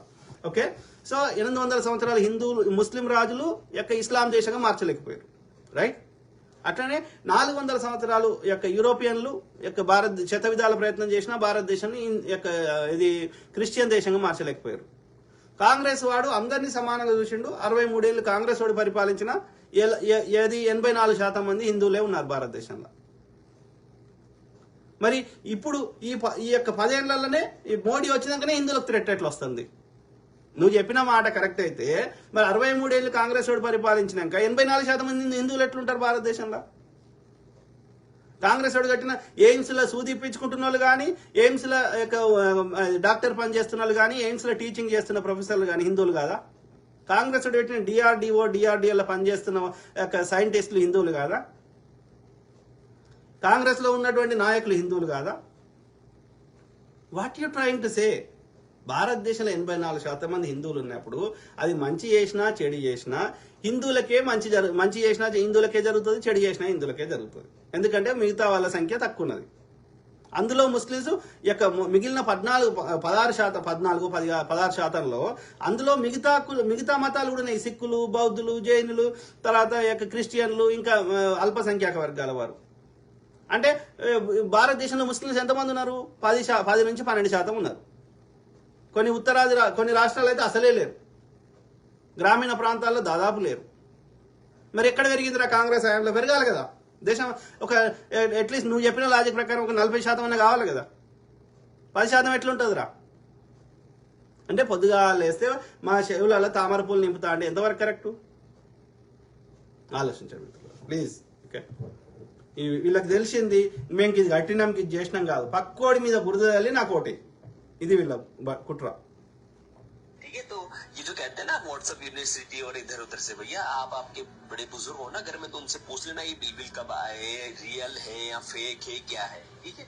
और भी अगर ज्यादा है तो आप गूगल पे जाके टाइम्स ऑफ इंडिया बहुत सारे वेरीफाइड पेजेस है, वहां जाके आप देख लेना, इसमें से कोई भी फेक नहीं है, ठीक है? और इसके बाद भी अगर हिंदू आप इनका सपोर्ट करते हो ना, तो आप फिर वो समझ जाओ उन्हीं में से हो। फिर आप आंखें खोल लो अपनी। अगर इतना सब कुछ जानने के बाद भी अगर आप इनका सपोर्ट करते हो ना तो धन्य हो भैया बहुत। అరే అవునా నా కొడక, మేము నిజాలు చెప్తాం, మీ లెక్క ఫేక్ చెప్పాం. ఓకే, కాంగ్రెస్ ఏది చేసినా ఇవాళ వాటి ఫలితాలు అనుభవిస్తుంది హిందువులేరా నాయన. ఓకే, కాంగ్రెస్ పెట్టిన ఇస్రోలో పనిచేస్తున్న సైంటిస్టులు అందరూ హిందువులే. కాంగ్రెస్ పెట్టిన నవోదయ విద్యాలయాల్లో చదువుకుంటున్న విద్యార్థులందరూ హిందువులే. మనం అందరినీ సమానంగా చూస్తున్నాం. ముస్లింస్ని వాళ్ళ మీద దాడులు చేసుడు, వాళ్ళ మీద ఇబ్బంది పెట్టుడు చేయం మనం. అది రాక్షసత్వం అవుతుంది. అట్లా చేయం. అందరినీ యోగక్షేమాలు చూస్తాం. ఇదే నా హైందవ ధర్మం నేర్పింది. అర్థమైందా? సో మీ లెక్క ఒక అల్పసంఖ్యాకులను కొట్టి, ఈ యొక్క ముస్లింలను కొట్టి, హిందువుల యొక్క సంపద అంతా దోసుకొని, పొద్దుగాలేస్తే 10% వాళ్ళని చూపెట్టి నీ దోపిడి నుంచి దృష్టి మరల్చి పొద్దుగాలేస్తే చెత్త నింపుతా అంటే చూస్తూ ఊరుకోం. ముస్లింలకు ఎన్ని చట్టాలు తెచ్చినామో హిందువులకు అంతకంటే 100 రెట్లు ఎక్కువ చట్టాలు తెచ్చినాం. అర్థమైందా? నువ్వు చెప్పిన 4-5 చట్టాలు ముస్లింలకు అంటున్నావు కదా, అవి కాకుండా మిగతా 96 చట్టాలు హిందువుల కోసమే కదరా తెచ్చింది కాంగ్రెస్ వాడు. అంటే 4 చట్టాలు ముస్లిం వాడిని చేస్తేనే నీవు అది తప్ప అంటున్నావు. మరి 96 చట్టాలు హిందువుల కోసమే తెచ్చినాం కదా. రాజ్యాంగం రాసినాం, అది హిందువుల కోసం రాయలేదా? ఎలక్షన్ కమిషన్ ఆఫ్ ఇండియా పెట్టినాం, హిందువుల కోసం చేయలేదా? అంటే వాడు మంచి చేయడు, మంచిగా చేసిన వాళ్ళ మీద బురద వాళ్తాడు. ఆలోచించండి. अच्छा ये बताइए कि जब गांधी जी मरे तब सरकार किसकी थी? जब इंदिरा मरी तब सरकार किसकी थी? जब संजय मरे तब सरकार किसकी थी? जब राजीव मरे तब सरकार किसकी थी? ये कांग्रेस वाले जब अपने पीएम की रक्षा नहीं कर सकते तो देश की रक्षा या घंटा करेंगे? చూసినా మిత్రులారా, వాట్సాప్లో ఎట్లా చెత్త నింపుతారు. ఇది ఇందిరాగాంధీ గారు చచ్చిపోయిందంట, సంజయ్ గాంధీ గారు చచ్చిపోయింది, గాంధీ మహాత్ముడు చచ్చిపోయిందంట, అది కాంగ్రెస్ హయాంలో చచ్చిపోయిన ప్రధానమంత్రులు అంటున్నాడు. ఏమన్నా మేక్ సెన్స్ ఉన్నదా? అప్పుడు ఇంత టెక్నాలజీ లేదు. ఓకే, ప్రజలు నాయకులు స్వచ్ఛందంగా తిరిగారు. ఇవన్నిట్లలో కొన్నిట్లలో ఈ బీజేపీ వాళ్ళే కుట్ర చేసిన సందర్భాలు ఉన్నాయి. దేశంలో దాదాపు 99% దాడులు ఈ బీజేపీ బ్రాహ్మణులే కాంగ్రెస్ ప్రభుత్వాన్ని కూల్చడానికి చేశారు. మరి ఇప్పుడు ఎందుకు జరుగుతలేవు? ఇప్పుడు అన్ని దొరుకుతున్నారు కదా. ఇప్పుడు తమిళనాడులో చేసే ప్రయత్నం చేశారు, కేరళలో చేసే ప్రయత్నం చేశారు, మొన్న కాంగ్రెస్ రాజస్థాన్లో అధికారం ఉన్నప్పుడు చేసే ప్రయత్నం చేశారు. కానీ అయితే ఇప్పుడు అది కానిస్తలేం కదా. మన పార్లమెంట్లో స్మోక్ బాంబు పెట్టే ప్రయత్నం చేశారు, కానిస్తలేం కదా. ఎందుకని? ఇప్పుడు టెక్నాలజీ పెరిగింది, అప్పుడు లేదు. కాబట్టి అప్పుడు కాంగ్రెస్ అధికారంలో ఉన్నా ఇప్పుడు బీజేపీ ఇప్పుడు అధికారంలోకి వచ్చినాక 10 ఏళ్లలో మస్తు దాడులు జరిగినాయి కదా. మణిపూర్లో మంటలు, హిజాబ్ గొడవలు, పుల్వామా దాడులు, అంతకుముందు కార్గిల్ యుద్ధాలు, కాశ్మీర్ పండితుల మీద దాడులు, అన్ని ఫ్లైట్ హైజాక్లు అన్ని కాంగ్రెస్ బీజేపీ జరిగినాయి. పార్లమెంట్ మీద దాడి, ముంబై దాడులు అన్ని బీజేపీ న్యాయంలో జరిగినాయి. మళ్ళీ విచారణ జరిగాయి. దేశంలోకి 200 కేజీల ఆర్డీఎక్స్ వచ్చింది, ఇప్పటి వరకు విచారణ లేదు. కరెక్ట్ ఎన్నికల ముందు గుళ్ళు కొలుతాయి. Surgical strikes, fake surgical strikes చేస్తావు. అర్థమైందా? మరి వీడియో చూపెట్టరా అంటే మేఘాలు అడ్డం వచ్చినాయట. అంటే వీడియో తీయడానికి మేఘాలు అడ్డం వస్తాయి కానీ బాంబులు వేయడానికి మేఘాలు అడ్డం రావా? అడుగులు వేసేది వచ్చినావు, అది ఫేకే. పాకిస్తాన్తో కుమ్మక్కైనవు. సో పొద్దుగా లేస్తే నీ ఓట్ల రాజకీయం కోసం దేశాన్ని అల్లకల్లోలం సృష్టిస్తున్నావు. అప్పుడు ఇప్పుడు కాంగ్రెస్ హయాంలో కానీ బీజేపీ హయాంలో కానీ అది కరెక్ట్ కాదు. व्हाट्सएप के छात्रों के लिए मैं ये भी बता दूं, इन 9 में से 4 एक्चुअली में हिंदू थे। राजा टोडरमल, राजा मानसिंह, राजा बीरबल और तानसेन। क्या आप ये जानते हो संत तुलसीदास ने रामचरितमानस को भी अकबर के शासन में लिखा था। इतना ही नहीं, रामलीला की शुरुआत भी इसी समय हुई थी, मेघा भगत के द्वारा, जो कि तुलसीदास के ही एक डिसिपल थे। बहुत सी हिंदू एपिक्स जैसे कि रामायण, महाभारत, विष्णु पुराण और कथा सरित सागर, इन सब को इसी समय के दौरान अकबर के शासन में पर्शियन में भी ट्रांसलेट किया गया था। सिर्फ अकबर ही नहीं, मुगल प्रिंस दारा शिकोह ने भी 52 उपनिषद और भगवत गीता को पर्शियन में ट्रांसलेट किया था। इनका मानना था कि उपनिषद किताब अल मखनून है, ये वो हिडन लॉस्ट बुक जिसका कुरान में मेंशन किया गया है कि ये ह्यूमैनिटी की पहली मोनोथीस्टिक टेक्स्ट थी। इन्होंने उपनिषद की इंपॉर्टेंस प्रोक्लेम करी सारे मुसलमानों के लिए और पूरी दुनिया के लिए। हिस्टोरियन के मोहम्मद कहते हैं कि जो ये पर्शियन ट्रांसलेशन थी उपनिषद की, इसी की मदद से बाद में जाकर इन्हें फ्रेंच और लैटिन भाषाओं में भी ट्रांसलेट किया गया। इसके बाद ये पहुंची American philosopher Ralph Waldo Emerson के पास, और इसी की वजह से दुनिया भर में एक नई मूवमेंट की शुरुआत हुई जहां इंडियन रिलीजियस और कल्चरल टेक्स्ट को पढ़ाया जाने लगा। ये सब हुआ एक मुगल प्रिंस दारा शिकोह की वजह से। ये सब आपको व्हाट्सएप में नहीं बताया जाएगा, क्योंकि व्हाट्सएप पर जो आएगा वो सिर्फ हिंदू मुस्लिम के एंगल से आएगा, ताकि आपके दिल के अंदर मुसलमानों के खिलाफ नफरत जगाई जाए, हिंदू मुसलमान के बीच में दरारें पैदा करी जाए। ऐसा नहीं किया तो इनका ब्रेन वॉश वाला एजेंडा फेल हो जाएगा। फिर ये बाद में कैसे दिखाएंगे कि हिंदुओं को मुसलमान से खतरा है और मोदी को वोट करो। दिल्ली की डलहौजी रोड को भी रीनेम किया गया दारा शिकोह रोड में बीजेपी लेड एनटीएमसी के द्वारा फरवरी 2017 में। और 2020 में मोदी सरकार की मिनिस्ट्री ऑफ कल्चर ने भी एक 7 मेंबर का पैनल सेटअप किया था under the archaeological survey of India, ताकि मुगल प्रिंस दारा शिकोह की ग्रेव को लोकेट किया जा सके। और जब हम यहाँ पर मुगलों की और सेक्युलरिज्म की बात कर रहे हैं तो हम आखिरी मुगल बहादुर शाह जफर को कैसे भूल सकते हैं। क्या आप जानते हैं वो ईद मनाने के साथ साथ दशहरा और दिवाली भी मनाते थे। बहादुर शाह जफर और उनके बेटे ब्रिटिश कॉलोनियलिज्म के सख्त खिलाफ थे। 1857 की रिवोल्ट के दौरान मेरठ से कई सिपाही उनके पास आए और उन्हें अपना राजा प्रोक्लेम किया। इसके बाद उन्होंने कई सारे नवाबों को, जमींदारों को और लोकल राजाओं को कहा कि आओ साथ में मिलकर हम अंग्रेजों के खिलाफ लड़े। इन्होंने हाथ मिलाया नाना साहेब, रानी लक्ष्मीबाई, बेगम, हजरत महल और कई सारों के साथ। लेकिन अनफॉर्चुनेटली इन्हें ब्रिटिश के द्वारा कैप्चर कर लिया जाता है और एग्जाइल पर बर्मा भेज दिया जाता है। जब हमारे सेक्युलर प्रधानमंत्री मोदी 2017 में वहां गए थे तो उन्होंने जफर की मजार को भी विजिट किया था और उन्हें फ्लोरल ट्रिब्यूट दिया था। लेकिन इन मुगलों के अलावा भी दोस्तों ऐसे कई मुस्लिम राजा थे जो सेक्युलर थे, जैसे कि अवध के आखिरी राजा वाजिद अली शाह, जिन्होंने आदाब को इंट्रोड्यूस किया लखनऊ में एक सेक्युलर सैल्यूटेशन के तौर पर। कश्मीर के जाइनुल अबिदीन, जिन्होंने जिजिया टैक्स को अबॉलिश किया और हिंदू सेंटिमेंट्स को रिस्पेक्ट करने के लिए इन्होंने गौ हत्या पर भी बैन लगा दिया। इन्होंने संस्कृत लैंग्वेज और लिटरेचर में पेट्रनेज भी एक्सटेंड किया। अब राजाओं का ये इतिहास इकलौता सबूत नहीं है दोस्तों, इसके अलावा भी हमारे पास ढेर सारा सबूत है जो ये साबित करता हो कि आम हिंदू और आम मुसलमान इतिहास में एक दूसरे के साथ खुशी खुशी रहते थे। व्हाट्सएप पर जो आपको बताया जाता है कि हिंदू मुस्लिम के बीच में दुश्मन, అర్థమైందా మిత్రులారా? సో ఇన్ని వాస్తవాలు చెప్తున్నాం మనం, ఓకే. అయినా వాట్సాప్ చెత్త బీజేపీ వాళ్ళు యొక్క దయచేసి నేను కోరుతున్నా, కాంగ్రెస్ మీద ఏదైనా తప్పుడు హిందూ ముస్లిం అంటే కాంగ్రెస్ అంటే ముస్లింల కోసం, బీజేపీ అంటే హిందువుల కోసం అనేది సచ్చినా నమ్మకండి, ఓకే. ప్లస్ ముస్లింలు చెడ్డవారు అని చూపెట్టేది ఏది నమ్మకండి. బీజేపీ ఐటీ సెల్ ఒక ప్రాపగాండా క్రియేట్ చేస్తున్నది. ఎందుకోసం? వాళ్ళకి హిందువుల ఓట్లు కావాలి. మెజారిటీ హిందువులు ఉన్నారు కాబట్టి 84% మంది, అందులో ఒక 30% 40% ఓట్లు వేసినా నేను కళ్ళు మూసుకొని గెలుస్తా అంటే 100 మంది హిందువులలో ఒక 40 మంది హిందువులకి ఈ యొక్క చెత్త నింపితే, వాట్సాప్లో చెత్త నింపితే, వాళ్ళ బ్రెయిన్ వాష్ చేయబడితే, ఇక వాళ్ళు పెట్రోల్ 500 రూపాయలైనా, సిలిండర్ 2000 అయినా, 10,000 అయినా మాకే ఓటేస్తారు, మేము ఎంత దోసుకున్నా సరే. ఎందుకంటే మోడీ ఉంటేనే హిందువులకు రక్షణ ఉంటుంది అన్న పిచ్చిలేపాలి. అది తప్పు మాట, అది కరెక్ట్ కాదు.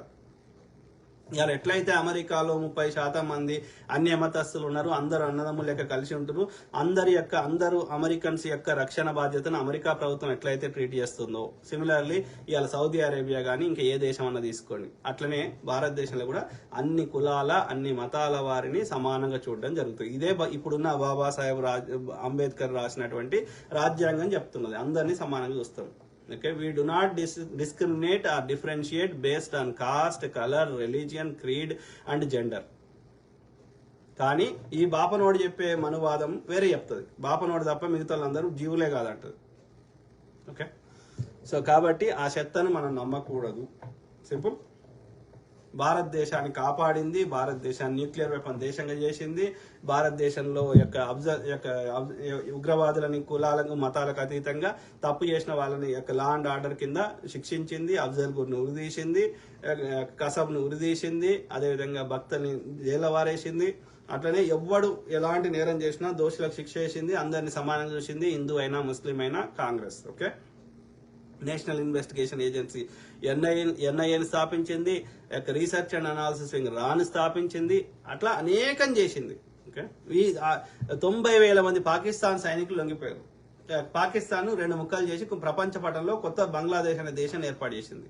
కాబట్టి కాంగ్రెస్ మొత్తం దేశంలో దాడులు చేయించి మళ్ళీ కాంగ్రెస్ నువ్వు దాడులు చేయించినా విచారణ చేసి దోషులకు శిక్షలు వేసింది, వదిలిపెట్టలే. నువ్వు బీజేపీ ఆయనలో దాడులు చేయిస్తే కాంగ్రెస్ వచ్చినాక అఫ్జల్ గురు ఉరిదీసింది విచారణ చేసి. నీ లెక్క దేశం లెక్క RDX తెప్పించి 42 మంది జవాన్లను చంపి ఇప్పటి వరకు విచారణ జరగలే పుల్వామా దాడి మీద. పాకిస్తాన్ పోయి వచ్చిన వారం రోజులకే కార్గిల్ యుద్ధం జరుగుతుంది వాజ్పేయి పోయి వచ్చినాక. అట్లా పిలవకున్న పేరంటానికి పోయినట్టు పోయి బిర్యానీ తినేసి వచ్చిండు నవాజ్ షరీఫ్ తోటి. చైనా పోయి రాగానే మనకి యుద్ధం మనకి భూమి కబ్జా పెడుతున్నాడు చైనా వాడు. సో నువ్వే చేయిస్తున్నావు. ఇట్లా ఎన్నో ఆధారాలు గతంలో కూడా చూపెట్టిన నేను. ఓకే,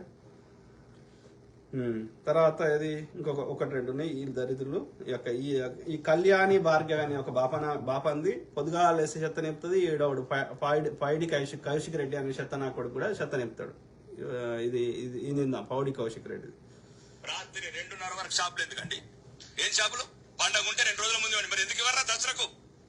అంటే మేము హిందువులం కాదు, 82% లేవు, మాకు పండగలు లేవు, మేము బట్టలు కొనొద్దు, మేము షాపింగ్లు చేయొద్దు. హిందువులు బొట్టుంటే బాధ, గాజులుంటే బాధ, ఎందుకురా మెట్టెలుంటే బాధ. ఇవన్నీ లేకపోతే మీకు తృప్తి ఉండదు కాంగ్రెస్ వాళ్ళకు. కాంగ్రెస్ అలియాస్ ముస్లిం లీగ్. కాబట్టి హిందువులకు దయచేసి ఈ చెంగిచెర్ల సంఘటనతో గుణపాఠం కావాలా. మనకెవ్వడు లేడు, మనకు మనమే, ఒకరికొకరు హిందువులకు హిందువులమే తోడు కావాలా. చూడండి, క్లీన్ చేసుకుంటూ వస్తున్నారు. Pakistan clean, Bangladesh clean, Afghanistan clean, west Bengal clean, Kashmir clean, Hyderabad old city clean, Nizamabad clean, Bhainsa clean. ఇంకెక్కడికి పోయి బతుకుతారు? ఇప్పటికన్నా జ్ఞానోదయం తెచ్చుకోండి. హిందువులందరూ ఐక్యంగా అండి. ఎట్లయితే 15% ఉన్నాడు 7 సీట్లు తెచ్చుకున్నాడో 82% 80 సీట్లు తెచ్చుకుందాం. తెలంగాణ సెక్రటరీ మీద కాషాయ జెండా ఎగిరేద్దాం. ఇంటర్ అనుకుంటున్నాను. ఇప్పుడు వాడి రక్షణ నిజంగా వాని ఇంటెన్షన్ ఇది నిజంగా హిందువుల రక్షణ గురించి ఉంటే మళ్ళీ ఈ సెక్రటరియట్ మీద కాషాయ జెండా ఎందుకు వచ్చింది? ప్లస్ అక్కడ కేంద్రంలో కూడా గుజరాత్ను బాగా డెవలప్ చేసిండంటే అట్లా ఆశతోటి వేసిండ్రు ఓట్లు. ఎవడు క్లీన్ చేసిండు? ఎందుకు క్లీన్ చేసిండ్రు? ఈ హిందువుల మీద ఏ దాడి చేసినా బీజేపీ వాడే చేసాడు. అర్థమైందా? అంతకు మించి కాంగ్రెస్ హయాంలో ఎక్కడ చేయలేదు. బట్ దేనికి లింక్ పెట్టి చెప్తున్నాడు? ఎందుకు దసరాకి సెలవులు ఇవ్వలేదా? దసరాకి ఇస్తలేము మనం, బతుకమ్మకి ఇస్తలేము సెలవులు? ఏం మాట్లాడుతున్నాడు? పొద్దుగాలేస్తే ఈ యొక్క యువకులను పాపం ఇట్లా రెచ్చగొట్టి యువకులని వాళ్ళని ఇది చేస్తున్నాడు. ఎందుకు? కాంగ్రెస్లో ఉన్న వాళ్ళు హిందువులు కాదా? బీఆర్ఎస్లో ఉన్న వాళ్ళు హిందువులు కాదా? ఆమ్ ఆద్మీ పార్టీలో ఉన్న వాళ్ళు హిందువులు కాదా? వెస్ట్ బెంగాల్ హిందువులు లేరా? వాడు చెప్పింది రాత్రి 2:30 వరకు షాపులు ఎందుకండి? అరే షాపులు ఎందుకంటే పండుగ ఉన్నది కాబట్టి వాళ్ళకి రాత్రి పుట్టిన పండుగ ఉన్నప్పుడు వాళ్ళు వస్తువులు కొనుక్కుంటారు. హిందువులను కొనుక్కోవడం వద్దన్నాడు. ఇప్పుడు IT కంపెనీలో పనిచేస్తారు. రాత్రి అంతా ఆడ IT టీ తాగేటోళ్ళు, IT అక్కడ టిఫిన్ సెంటర్లు అన్నీ ఉంటాయి. ఆడ ఎయిర్పోర్ట్లో 24 hours ఉంటాయి షాపులు. హిందువులు రాత్రిపూట షాపింగ్ చేస్తా అంటే పెట్టుకోవడం వద్దంటుర్రా? పొద్దుగా లేస్తే ఎందుకురా పనికిరాని చెత్త? ఏదైనా ప్రజా సమస్యలు మాట్లాడాలి కానీ. షాపులు పండగ ఉంటే 2 రోజుల ముందు మరి ఎందుకు ఇవ్వరా దసరాకు? ఎందుకు ఇయ్యరా? ఎవరు అడగండి. ఎందుకు ఇయ్యరు? దసరా బతుకమ్మ కలిసిపోయి వస్తాయి. ఎందుకు ఇయ్యరు? ఇస్తారు. పిల్లలకైతే ఎక్కువ రోజులు సెలవులు ఉంటాయి. ఇంకా ఎందుకు ఇస్తలేరు? ఏం మాట్లాడతావు? ముస్లింలకు వచ్చేది ఏంటంటే సంవత్సరంలో 1-2-3 పండుగలే వస్తాయి. హిందువులకు ఎన్ని వస్తాయి? గిన్ని వస్తాయి. మరి గన్ని పండుగలకు అన్ని సెలవులు ఇస్తున్నాం కదా. ఏం మాట్లాడతావు రా పాడి తలకాయలేని కౌశిక్ రెడ్డి? నీళ్ళు హిందువులకు నీళ్ళు వస్తలేవు మాట్లాడు. నల్ల నీళ్ళు వస్తలేవు మాట్లాడు. హిందువులకి నాగార్జున సాగర్ లాంటి ఒక ప్రాజెక్టు కట్టమని మాట్లాడు. కేంద్రంలో 10 ఏళ్ల నుంచి ఏమైనా తెచ్చినావా? పొద్దుగాలేస్తే రెచ్చగొట్టుడేనా? మేమ్రా హిందువులం, మీరు గుండాలు, బీజేపీ RSS గుండాలు. మీకు హిందువుల సంపద కావాలి, హిందువుల ఓట్లు కావాలి. హిందువులు చచ్చిపోయినా మీకు బాధ కాదు.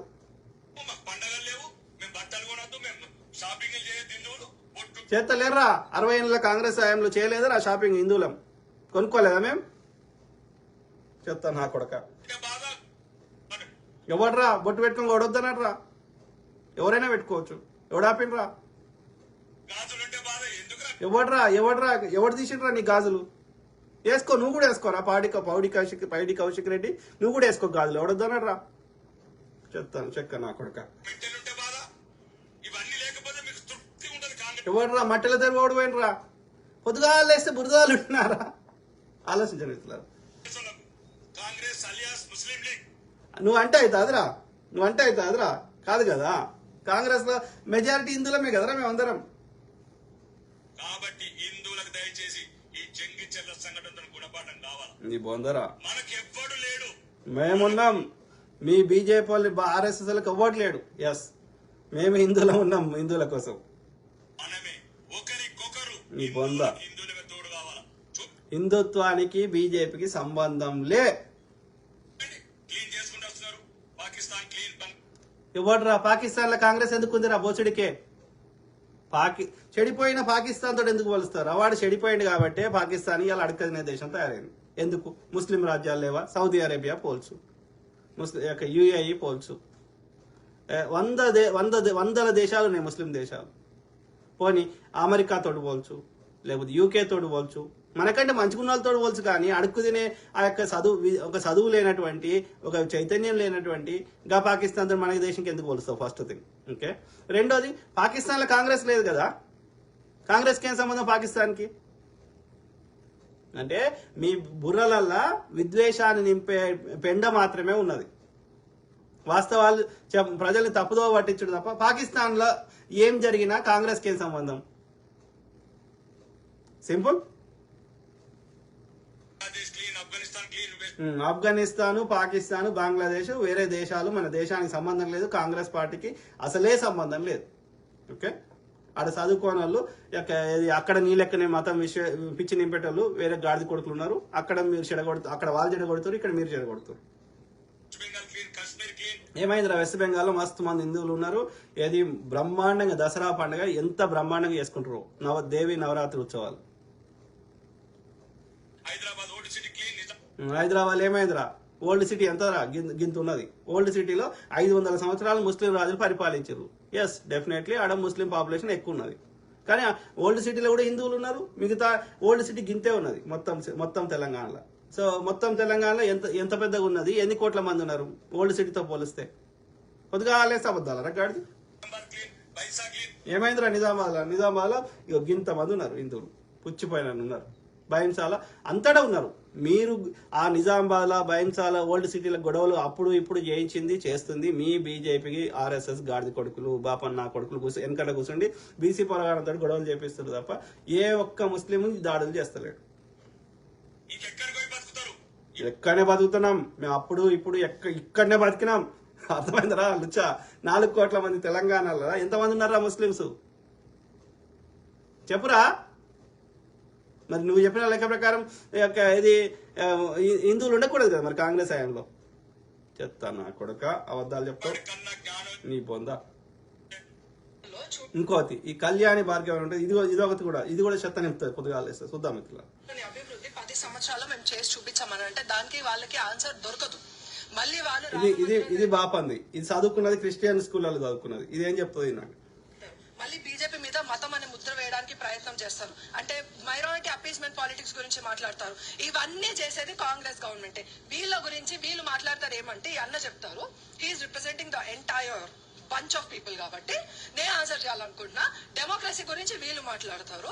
ఎవరైతే ఎమర్జెన్సీని ప్రకటించి ఒక సామాన్య పౌరుడి యొక్క హక్కుల్ని కూడా తీసేసుకొని, the fundamental basic fundamental rights కూడా సిటిజన్స్ దగ్గర నుంచి పీకేసుకొని లాగేసుకొని తన కుర్చీని కాపాడుకునే ఇందిరాగాంధీ వీళ్ళ పార్టీకి చెందిన ఆమెనే. వీళ్ళకి అసలు డెమోక్రసీ గురించి మాట్లాడడానికి అసలు 60-70 ఏళ్ల కింద జరిగిన సంఘటనని పొద్దుగా లేస్తే చెత్త నింప. నీ 10 ఏళ్ల నుంచి ఉపాధికారులు నువ్వు ట్యాక్సులు తీసుకొని ఇందిరాగాంధీ ఎన్ని మంచి పనులు చేసింది. ఆమె యొక్క, నేను ఎమర్జెన్సీ గురించి కూడా మాట్లాడినా. ఎమర్జెన్సీ పెట్టడానికి కారణం కూడా ఇదే బీజేపీ చెత్త నా కొడుకులు ఆ యొక్క ఏది ప్రధానమంత్రి యొక్క చంపేస్తాము అన్న స్థాయికి తీసుకొచ్చారు. నేను దానికి ప్రత్యేకంగా ఎమర్జెన్సీ గురించి మాట్లాడినా. సో ఎమర్జెన్సీలో ఎవరిని పెట్టినరు? సామాన్య ప్రజలు పెట్టలే లోపల. ఓన్లీ ఈ యొక్క కావాలని గొడవలు చేయిస్తున్న బీజేపీకి సంబంధించిన వాళ్ళని పెట్టారు. అంతకుమించి ఎవరిని పెట్టలే. అప్పుడు ఎమర్జెన్సీ అప్పుడు అన్ని రిపోర్ట్లు చెప్పినాయి, దేశం చాలా అభివృద్ధి జరిగింది, సామాన్యులు ప్రశాంతంగా బతికిరని చెప్పినాయి. నేను దాని గురించి సపరేట్గా వీడియో పెట్టిన, నా యొక్క యూట్యూబ్ ఛానల్లో పోయి చూడండి. మీకు అది దాన్ని ట్యాగ్ చేసి పెట్టిన, చూడండి. ఈ తెలంగాణ బిడ్డగా నేను మాట్లాడుతున్నా, నేను ప్రశ్నిస్తున్నా. కాంగ్రెస్ వాళ్ళు ఇచ్చారు కాబట్టి వీళ్ళు ఇక్కడ ఏమంటారు అధికారంలోకి వచ్చారని. 1969లో 369 మందిని కాల్చి చంపింది కాంగ్రెస్ వాళ్ళు. తెలంగాణ రాష్ట్రం అడిగినందుకు చంపి పడేశారు కాంగ్రెస్ హయాంలో. అంతమంది ఈరోజు తెలంగాణ రాష్ట్రంలో చావులు బలయ్యారంటే బికాస్ ఆఫ్ కాంగ్రెస్ పార్టీ. అసలు వాళ్ళకి ఏం అధికారం ఉంది మరి తెలంగాణ రాష్ట్రం గురించి మాట్లాడేది? అసలు దేశం గురించి మాట్లాడడానికి వాళ్ళకి ఎలాంటి అర్హత ఉందన్నా? చూడండి ఇట్లా ఇద్దరు ఏమంటది తెలంగాణ అంట అప్పుడు అంటే తెలంగాణ 69 తెలంగాణ ఉద్యమంలో అంట 369 మందిని కాంగ్రెస్ చంపిందంట. ఏమన్నా తెలివి ఉన్నదా? అప్పుడైనా ఇప్పుడైనా ఆంధ్ర వర్సెస్ తెలంగాణ మేము కలవంరా అని ఆంధ్రప్రదేశ్లో అంటే అప్పుడు దేశ ప్రయోజనాలను దృష్టిలో పెట్టుకొని ఎస్ఆర్సీ వేసి అట్లా స్వతంత్రం వచ్చి కొత్తలో కలవడం జరిగింది. ఓకే, సో కలిసేటప్పుడే 100 నిబంధనలు పెట్టుకున్నాం. కానీ మెజారిటీ ఉన్న మనం తక్కువ ఉన్నది మెజారిటీ ఉన్న ఆంధ్ర రాయలసీమ వాళ్ళతో కలిపినప్పుడు ఆంధ్ర ముఖ్యమంత్రులు ఇది అట్లా చేయడం జరిగింది. సో దాని గురించి తెలంగాణలో ఉన్నటువంటి కాంగ్రెస్ నాయకులు అప్పుడైనా ఇప్పుడైనా కొట్లాడడం జరిగింది.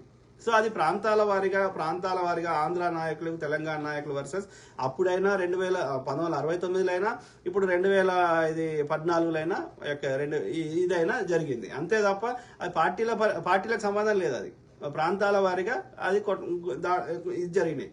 సో దాన్ని కూడా కాంగ్రెస్ కి మరి వాజ్పేయి గారు 3 రాష్ట్రాలు ఉత్తరాదిని ఇచ్చినప్పుడు ఒక ఓటు కాకినాడలో మీరు తీర్మానం చేసినప్పుడు ఒక ఓటు 2 రాష్ట్రాలు అన్నప్పుడు మీరు అప్పుడే 4వ రాష్ట్రమైన తెలంగాణ కూడా ఇచ్చి ఉంటే అయిపోయేది కదా. అసలు ఈ 1200 మంది ఇప్పుడు రాకపోతారు, ఎలాంటి సమస్యలు ఉండకపోతున్నాయి. మరి ఎందుకు వెళ్ళే వాజ్పేయి గారు చెప్తారా మీకు సమాధానం?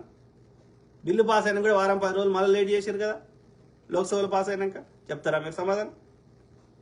డెఫినెట్లీ ఎన్ని అడ్డంకులు ఎదురైనా నేను ఇచ్చిన మాట దీనికి ఒక సమస్యకు శాశ్వత పరిష్కారం పెడదామని నేను సోనియా గాంధీ గారు కష్టపడి ఆమె ఇవ్వడం జరిగింది. సోనియా గాంధీ ఇవ్వకపోతే ఇంకా 100 ఏళ్ళైనా తెలంగాణ వచ్చేది కాదు.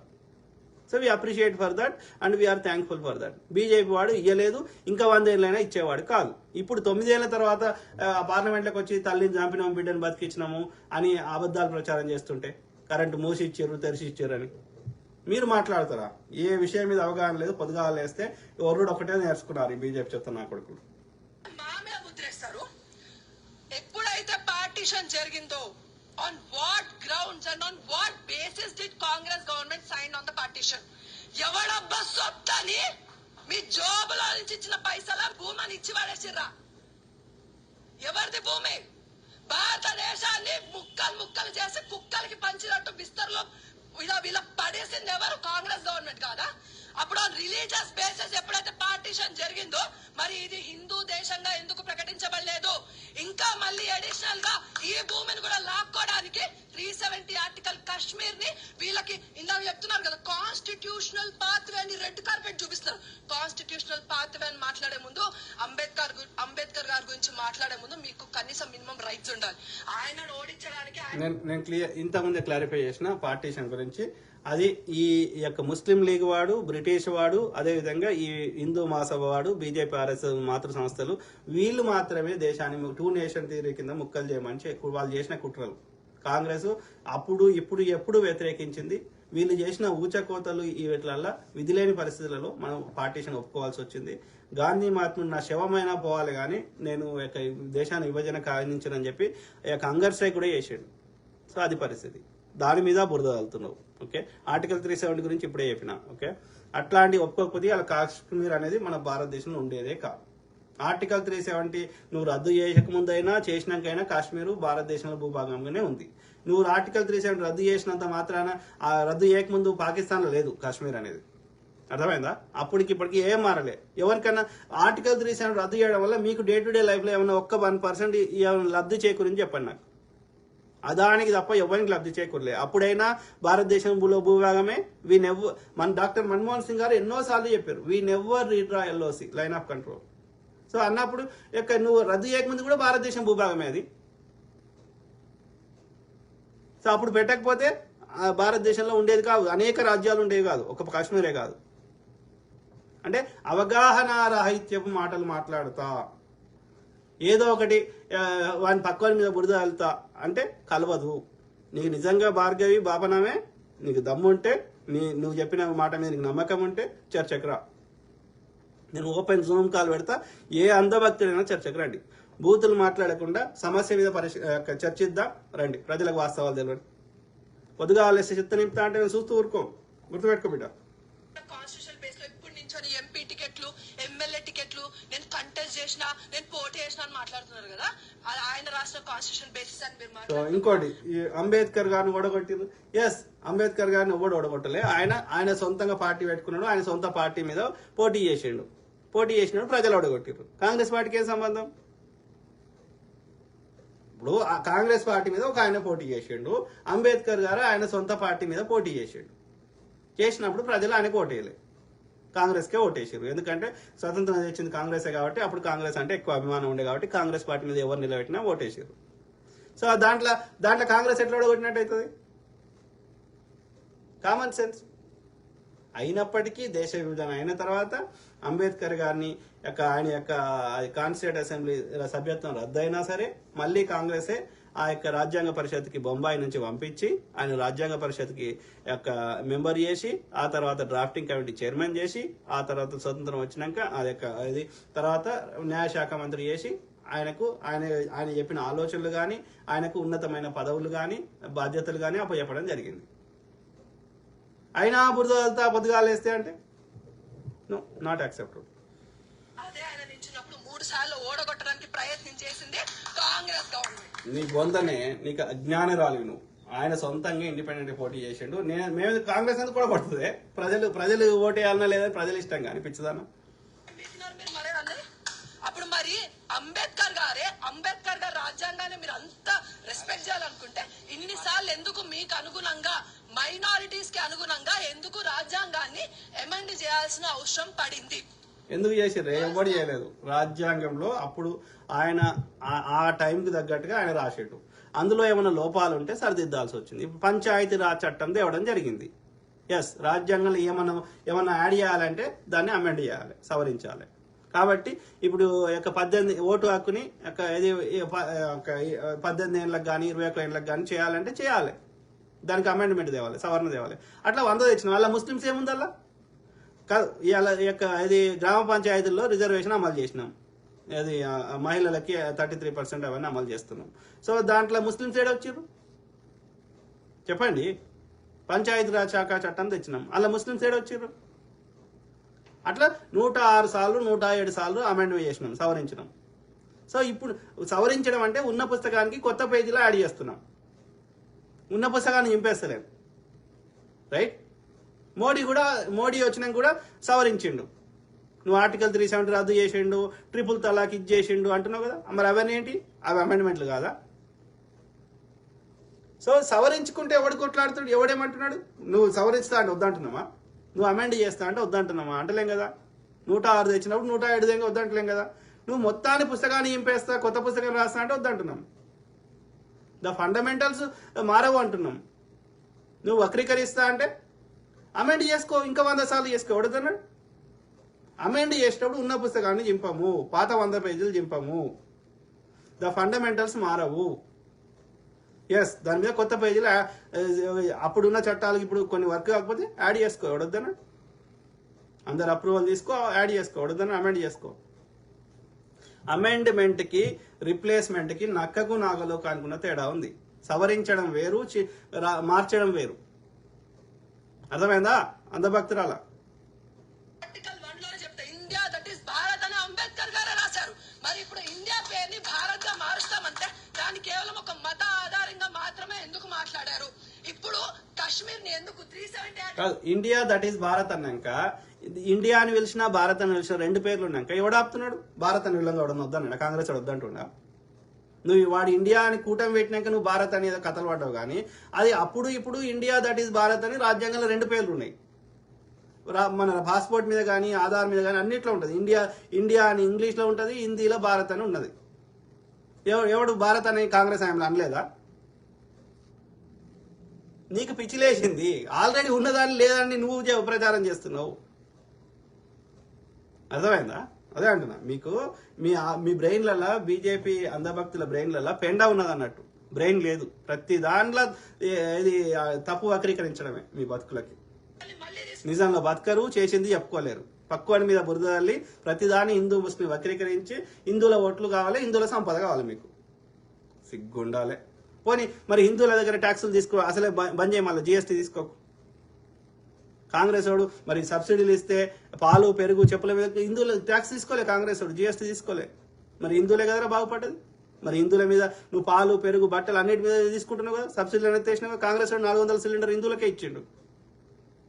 మరి నువ్వు అది 1200 చేసినావు కదా, హిందువులే కదా ఇవాళ నష్టపోతుంది. కాంగ్రెస్ వాడు 9 రూపాయల ట్యాక్స్ తీసుకున్నాడు పెట్రోల్ మీద, డీజిల్ మీద 3 రూపాయల ట్యాక్స్ తీసుకున్నాడు. దాన్ని 33 రూపాయలు చేసినావు కదా, హిందువులకే బొక్క పెట్టినావు కదా. కాంగ్రెస్ వాడు తక్కువ ట్యాక్స్ తీసుకుంటే హిందువులకే లాభం అయింది. కాంగ్రెస్లో ఉన్న నాయకులందరూ హిందువులే కదా. మతం ఎందుకు వస్తుంది నీకు? మతం మీద అంత ప్రేమ ఉంటే మఠాధిపతో పీఠాధిపతో లేకపోతే గుళ్ళ పూజారోగా. మోడీ అంటే ఆయన ముస్లింలకు కూడా ప్రధానే, అందరు భారతీయులకు ప్రధాని. మోడీ అంటే రాజ్యాంగం మీద ప్రమాణం చేసిండు ముస్లింలను కూడా నేను సమానంగా చూస్తా అని. కోర్టులో కేసు వేస్తే వాని యొక్క మళ్ళీ పోటీ చేయకుండా వాని ఇది చేస్తారు, సస్పెండ్ చేస్తారు. ఎందుకంటే అన్నదమ్ముల మధ్య కొట్లాడ పెడతా అంటే ఎట్లా కలుస్తుంది? కోర్టులో కేసు వేయరా అయ్యా ఈ యొక్క ఇది వాడు వివాదాస్పద వ్యాఖ్యలు చేస్తే, ఇట్లాంటి రెచ్చగొట్టే మండలు చేస్తే. భారత రాజ్యాంగం మీద ప్రమాణం చేసినప్పుడు అన్ని కులాల వారిని అన్ని మతాల వారిని సమానంగా చూస్తామన్నాడు. చూడకుండా ఇట్లా విద్వేషాలు రెచ్చగొడితే కోర్టులో కేసు వేయర్రి. వీళ్ళని రాజకీయంగా ఎట్లాంటి పోటీ చేయకుండా వీళ్ళని మాట్లాడకుండా చేయొచ్చు మనం. అర్థమైందా? రాహుల్ గాంధీ మాట్లాడుతున్నారు మేము అధికారంలోకి వచ్చిన తర్వాత. అన్న 370 ఆర్టికల్ ఉంటే నీ భూమి ఆడగాకపోతే ఈడ కొనుక్కో అన్న. ఎకరమేమన్నా 10 ఎకరాలు ఏడగొనుకుంటావు. ఇప్పి మళ్ళీ నాకు ఇప్పి దొంగదానా పిచ్చిదానా. అర్థమైందా? మేము చందాలు వేసుకొని ఇప్పిస్తాం. నువ్వు అంత దీన స్థితిలో ఉంటే మేము అందరం చందాలు వేసుకొని ఇప్పిస్తాం.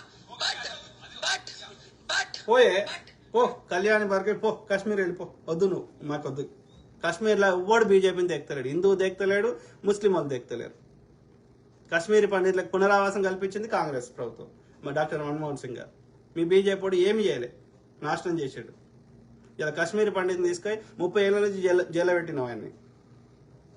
35% of the Kashmir land is now in the control of Pakistan. ఎవడొప్ప సత్తని రాసి ఇచ్చారో అది ఎవడిచ్చిండు ఎవడు ఇయ్యలే. వాడు స్వతంత్రం వచ్చిన కొత్తలో అది ఇండిపెండెంట్ రాజ్యం ఉన్నప్పుడు కొంత వాడు ఆక్యుపై చేసాడు. అప్పుడు కాశ్మీర్ అనేది భారతదేశంలో లేదు, అది ఇండిపెండెంట్ రాజ్యం. ఏ నాలెడ్జ్ లేని ముండలు వచ్చి మాట్లాడతారు. గిట్లాంటి వాళ్ళకి ఎందుకు ఇస్తారా మైకు? దానికి ఏమైనా విషయం మీద అవగాహన ఉంటే, దాని సబ్జెక్ట్ నాలెడ్జ్ ఉంటే, అది ఏమైనా నిజంగా దాని మీద రీసెర్చ్ చేస్తే అట్లాంటి వాళ్ళని తీసుకురావాలి. ప్రొఫెసర్ నాగేశ్వరరావు గారిని, అట్లాంటి వాళ్ళని డిబేట్లకి. ఈ ముండకి ఏం తెలుసు? బీజేపీలో ఉన్న వాళ్ళకి ఒక్కరికి ఏం తెలియదు. ఆవు పెండ ఉచ్చదు అబ్బాల బ్రెయిన్లో తప్ప. ఓకే, అంతా ఇలా చదువు అంతా ఏడా నేర్చుకున్నారు? వాట్సాప్ యూనివర్సిటీలో నేర్చుకున్నారు. వాట్సాప్ యూనివర్సిటీలో 90% ఫేక్. నమ్మకండి. వాట్సాప్ యూనివర్సిటీలో వచ్చేది 90% ఫేక్. సచ్చినా నమ్మకండి. హిందూ ముస్లిం రిలేటెడ్ వచ్చినా, కాంగ్రెస్ మీద బురద రిలేటెడ్ వచ్చినా సచ్చినా నమ్మకండి. ఓకే, దయచేసి. ఓకే, మనం నిజాల్లో బతుకుదాం. మీకు ఏమైనా డౌట్ ఉంటే నా అలాంటి అడగండి, రీసెర్చ్ చేసి చెప్తా. నేను సోర్స్ ఎక్కడి నుంచి చేసినా ఆ లింకులతో సహా మీకు చూపెడతా. నేను తప్పు చెప్తే నా మీద కోర్టులో కేసు వేయర్రి, నేను ఫైట్ చేస్తాను. ఈ రోజు మన దేశం ఎటుపోతోంది? ఇంకా యువకులు అటు సైడ్ కూర్చొని మాట్లాడుతున్నారనంటే ఈ రోజు కళ్ళల్లోంచి నీళ్లు కాదు రక్తం వస్తుంది. ఇప్పుడు డెమోక్రసీ గురించి మీకు మాట్లాడడానికి మినిమం రైట్స్ కూడా మీకు లేవు. పాత్వే గురించి మాట్లాడుతున్నారు. అంబేద్కర్ గారిని అవమానించింది మీరు. అంబేద్కర్ గారికి భారత రత్న ఇప్పించారా వీళ్ళు? బీజేపీ గవర్నమెంట్ లో ఇప్పించారు. బీజేపీ గవర్నమెంట్ భారత రత్న ఒక్కటి దాంతో ఏం చేసుకుంటారు తల్లి? అంబేద్కర్ గారు రాసిన రాజ్యాంగాన్ని చెప్పుకుంటా భారతరత్న ఒక్కదాని గురించే మాట్లాడుతున్నావు. మరి అంబేద్కర్ గారిని న్యాయశాఖ మంత్రి చేసినాం, దాని గురించి మాట్లాడు. రాజ్యాంగం రచించే అతిపెద్ద బాధ్యత అప్పయ్యాం, దాని గురించి మాట్లాడు. ఎట్లనే చేసి రెచ్చగొట్టాలి. భూవ పెట్టేది ఒక్కటి మాట్లాడరు మీరు. ఆలోచించండి. భారత రత్న ఇప్పించారు. కనీసం పార్లమెంట్ లో అంబేద్కర్ గారి విగ్రహం కూడా లేదు. ఆయన కనీసం పూలేసిన దాఖలాలు కూడా మీ బతుకులు కాదు. బీజేపీ ఎన్నో సార్లు ఎన్నో చోట్ల ప్రతి అంబేద్కర్ జయంతికి అందరు కాంగ్రెస్ నాయకులు అప్పుడు ఇప్పుడు ఆయనకి గౌరవం ఇచ్చనే ఉన్నారు, ఇచ్చిండ్రు. ఆయన గురించి అనేక సందర్భాల్లో సందర్భోచితంగా మాట్లాడడం జరిగింది. ఆయనకు ఇవ్వాల్సిన గౌరవం ఇచ్చాము. ఓకే, పొద్దుగాలు వేస్తే పనికిరాని తిండి పెట్టేది మాత్రం డే టు డే సమస్యలు మాత్రం మాట్లాడారు దళితులు. మర్యాద పూర్వకంగా చూసాం. ఈరోజు ఒక 370 ఆర్టికల్ యూసీసీ ఎన్ఆర్సీ. మీకు నిజంగా అంబేద్కర్ గారి మీద గౌరవం ఉంటే ఏది అంబేద్కర్ గారు చెప్పిన రాజ్యాంగంలో ఉన్నాయని తూచా తప్పకుండా పాటించండి. దాన్ని చింపే ప్రయత్నం, ఎత్తేసే ప్రయత్నం చేయకండి. మీరు లాస్ట్కి ఏ స్థాయికి దిగజారినంటే అంబేద్కర్ గారు రాజ్యాంగమే రాయలేదని ప్రచారం చేస్తున్నారు మీ చెత్త నాయకుడు. మళ్ళీ మీరు వచ్చేసి కాంగ్రెస్ ఇది చేయలే అది చేయలే అంటే ఏమన్నట్టురా? కాంగ్రెస్ హయాంలో కదరా ప్రతి గ్రామంలో అంబేద్కర్ విగ్రహాలు వెలిసినాయి. కాంగ్రెస్ హయాంలోనే కదరా ఎస్సీ ఎస్టీ అట్రాసిటీ చట్టం వచ్చింది. కాంగ్రెస్ హయాంలోనే కదరా దళితులకు భూములు వంచబడ్డాయి. కాంగ్రెస్ హయాంలోనే కదరా దళితులకి యొక్క పక్కా ఇల్లు ఇవ్వడం జరిగింది, ఇందిరమ్మ ఇండ్లు కదరా. కాంగ్రెస్ హయాంలో కదరా దళితుడు ఇవాళ ఇంత తలెత్తుకొని తిరగలుగుతున్నాడు. ఎస్సీ ఎస్టీ అట్రాసిటీ చట్టం దేకముందు ఆ కొన్ని కులాల పేర్లతో తిట్టేవారు. అర్థమైందా? మీరే కదరా బీజేపీ వాళ్ళు ఇప్పటికీ గుళ్ళలకు రాణిస్తలేరు కదా దళితులని. అంబేద్కర్ గారు రాసిన రాజ్యాంగాన్ని ఇంప్లిమెంట్ చేస్తలేరు కదా. మీ బ్రాహ్మణుల మనువాదాన్ని ఇంప్లిమెంట్ చేస్తారు కదా. దేవదాసి లెక్క ఊరికి లగ్గం చేసి అందరు వాడుకుంటారు కదా మీ బాపనోళ్ళు, కామాంధులు, మనసభలు. ఎవడరా మీరు చెప్పే మాటలు ఏమన్నా రియాలిటీ దగ్గర ఉన్నాయా 1% అన్నా? సిగ్గులేని దానా. ఎందుకు కాదు బీజేపీ గవర్నమెంట్ లో అంబేద్కర్ గారిని మర్యాద పూర్వకంగా చూసాం. ఈరోజు ఒక 370 ఆర్టికల్, యూసీసీ, ఎన్ఆర్సీ, సిసిఏ ఇవన్నీ కాదు. ఎందుకు కాదు చెప్పండి కదా. పొద్దుగా లేస్తే ఒక వర్గంని చూపెట్టి పొద్దుగా లేస్తే భయభ్రాంతులకు గురి చేస్తా, ఒక వర్గాన్ని కొట్టి దాన్ని ఇది హిందువుల పైశాచిక ఆనందం పొందుతా. ఎంతవరకు కరెక్ట్? నీకు ఓట్లు వేయడానికి లేకపోతే వాని ఇల్లు బుద్ధి చంపుతా. No, that's not correct. వాళ్ళ సిటిజన్షిప్ రద్దు చేస్తా, వాళ్ళని డిటైన్ సెంటర్లు పెడతా. No, that's not correct. 70 సంవత్సరాలు అడుక్కు తినే స్టేజ్ లోనే ఉండేది. ఎందుకున్నది పిచ్చిదానా? 2014లో 1947 ఎట్లుండే భారతదేశము, 2014కి ఎంత అభివృద్ధి జరిగింది ఆలోచించుకో పిచ్చిదానా. ఇవాళ దేశంలో ఉన్న రీసెర్చ్ ఇన్స్టిట్యూట్లు, రక్షణ రంగ సంస్థలు, నీటి ప్రాజెక్టులు అన్ని ఉక్కు కర్మాగారాలు, 100,000 రీసెర్చ్ ఇన్స్టిట్యూట్లు, మెడికల్ రీసెర్చ్, ఇండస్ట్రియల్ రీసెర్చ్ ఎవడు పెట్టిండే పిచ్చిదానా? ఇవేం కట్టినవే? కాంగ్రెస్ కట్టిన నేను అమ్ముకుంటే కాంగ్రెస్ ఏం చేసింది అంటారు దరిద్రదాన్ని. 70 సంవత్సరాలు, 10 సంవత్సరాలు మాత్రమే అభివృద్ధి కాలాన్ని భారతదేశం చూసింది. చెప్పండి మిత్రులారా, బీజేపీ లో ఏం కట్టిరో ఒక్కటి చెప్పండి దయచేసి. పొద్దుగా లేస్తే ఈ పిచ్చి మైక్ పట్టుకున్నది వరుతున్నది పిచ్చిలు లేచినట్టు. చెప్పండి, ఒక్కటి చెప్పండి. పార్టీ యొక్క గొప్పతనమే ఇది, నరేంద్ర మోదీ గారి యొక్క గొప్పతనమే ఇది. వాడికి మనకి ఎక్కడ కనిపించదు. వాడు బాపనోడు చెప్పే అరుంధతి నక్షత్రం బాపనోడి తప్ప మన ఎవరికి కనిపించదు. అట్లనే ఈ బీజేపీ చేసిన అభివృద్ధి వాళ్ళకి అందభక్తులకు తప్ప మన ఎవరికి కనిపించదు. ఏందో చెప్పండి. బీజేపీ మోడీ వచ్చినాక ఏం కట్టిండో ఒక్కటి చెప్పండి. గొప్పతనం మాత్రమే అది మేమందరం, మా అందరికి గుర్తుంది, మా అందరికి తెలుసు. అందభక్తులకు మాత్రమే తెలుసు. శాంతి మంత్రాలు వీళ్ళు మనకు బోధించాల్సిన అవసరం లేదన్నా. మాకు శాంతిగా ఎప్పుడు ఉండాలో తెలుసు. ఖడ్గం పట్టుకొని ఛత్రపతి శివాజీ మహారాజ్ ఎప్పుడు అవ్వాలో కూడా మాకు తెలుసు. ఎందుకైతే పోలీసు వాడు లేడా, ఆర్మీ లేదా, కోర్టులు లేవా? నువ్వెందుకు పట్టుకుంటే కత్తి? సామాన్యుడు సామాన్యుడు పోలీసు వాడు, ఆర్మీ వాడు వాళ్ళు తప్ప సామాన్యుడు కత్తి పట్టుకునే హక్కు మన దేశంలో లేదు కదా. ఒకరితో చంపుకోవడానికి హక్కు లేదు కదా. మరి రాజ్యాంగ విరుద్ధంగా మాట్లాడే ఇట్లాంటి ముండల్ని ఏం చేయాలి? లోపల వారైనా వద్దా? ఆలోచించండి. ఎప్పుడైతే రామ మందిరాన్ని వీళ్ళు ఫర్గా ఉన్నారా, 370 ఆర్టికల్ వీళ్ళు వ్యతిరేకం కాదా? రామ మందిరానికి ఫర్గా అంటే వీళ్ళ నాయకులందరికీ ఏం రోగం పుట్టింది? రామ మందిరానికి రావడానికి ప్రతిష్టాపన రోజు ఎట్ ద సేమ్ టైం కోర్టులో అసలు రాముడు అనేవాడే కల్పితం అనడానికి అడ్వకేట్స్ వ్యతిరేకంగా పెట్టింది కాంగ్రెస్ వాళ్ళు. అట్లా కాదే, రామ మందిరాన్ని నిర్మించుకుంటా అంటే ఎవడొద్దన్నాడు. ఆడ ఉన్న మసీదు కూలగొట్టి నిర్మించుకుంటా అని అది దాన్ని కాంప్లికేటెడ్ చేయాల్సిన అవసరం ఏముంది?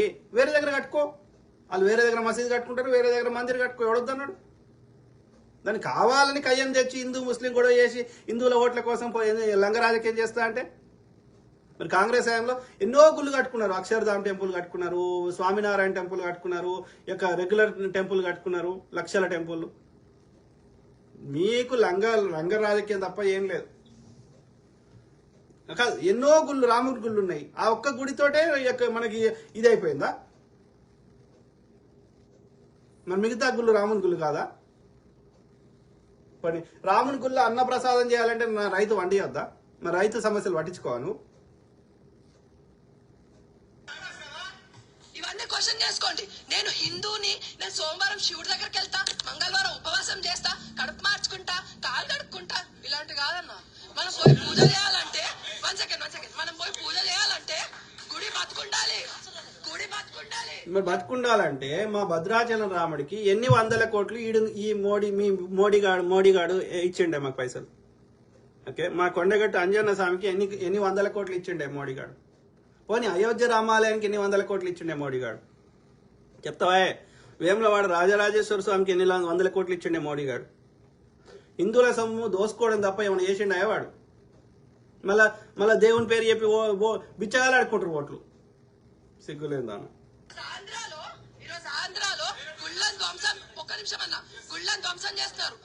ఎవడే ఎన్నికలు రాగానే ఎందుకు ధ్వంసం అయితే ఎవడు చేసిండే తీసుకురా ఆధారం, నేను చూపెడతా. బండి సంజయ్ గాడు భయంసార్లు చేయించిండు, బండి సంజయ్ గాడు హిందువుల మీద రాళ్ళు వేయించిండు, అట్లా చూపెడతా. దేశం అంతా బీజేపీ వాళ్ళు ఎన్ని దాడులు చేయించారో చూపెడతా. చేస్తుందే మీ బాపన్న నా కొడుకులే, బీజేపీ ఆర్ఎస్ఎల్లే, కాంగ్రెస్ కాదు, ముస్లింలు కాదు. పిచ్చిదాన బాబ్రీ మసీద్ డెమోలిషన్ గురించి మీరు మాట్లాడుతున్నారు, కానీ అంతకుముందు అక్కడ రామ మందిరాన్ని కూల్చి అక్కడ మసీద్ కట్టారనడానికి మీరు ఎందుకు ఒప్పుకోవట్లేదు? ఎప్పుడు మైనారిటీ అపీస్మెంట్. అట్లా కాదే పిచ్చిదానా. ఇప్పుడు రాముడు సర్వాంతర్యామి కదనే, రాముని గుళ్ళు దేశంలో ఎన్నో ఉన్నాయి కదా. అట్లాంటి అయోధ్యలో జాగలేదా? ఆడ ఎవడు గుళ్ళు కొట్టిండో ఎవడైందో మనకు తెలియదు. రాజుల కాలం సంగతి మనకు తెలియదు. ఇప్పుడైతే కొత్త వివాదాలు ఎందుకు తెచ్చుకోవాలి? కొత్తవి కట్టుకో, వాడు మసీద్ కట్టుకుంటాడు, నువ్వు మందిర్ కట్టుకోవద్దన్నాడు. దాని యుద్ధ వాతావరణం ఎందుకు చేయాలి? అంటే మీకు ఓట్లు కావాలంటే కయ్యం పెట్టాలి, అంతే కదనే. హిందువుల బ్రెయిన్ వాష్ చేయాలి. 10% ఉన్న ముస్లిం చూపెట్టి హిందువుల బ్రెయిన్ వాష్ చేసి నువ్వు దోసుకో, బాపనోడు దోసుకో, హిందువులకు నువ్వు ఎన్ని దోసుకున్నావు ఓట్లు. నువ్వు అట్లా విద్వేషం అనే విషయం నింపు, మేము నిజమనే యొక్క విరుగుడు ప్రజలకు నింపుతాం. అర్థమైందా? పిచ్చిదాను. సో అది మిత్రులారా. సో మేజర్ చూపెట్టిన, ఇంకా కొన్ని వీలైతే చూపెడతా ఫాస్ట్ గా.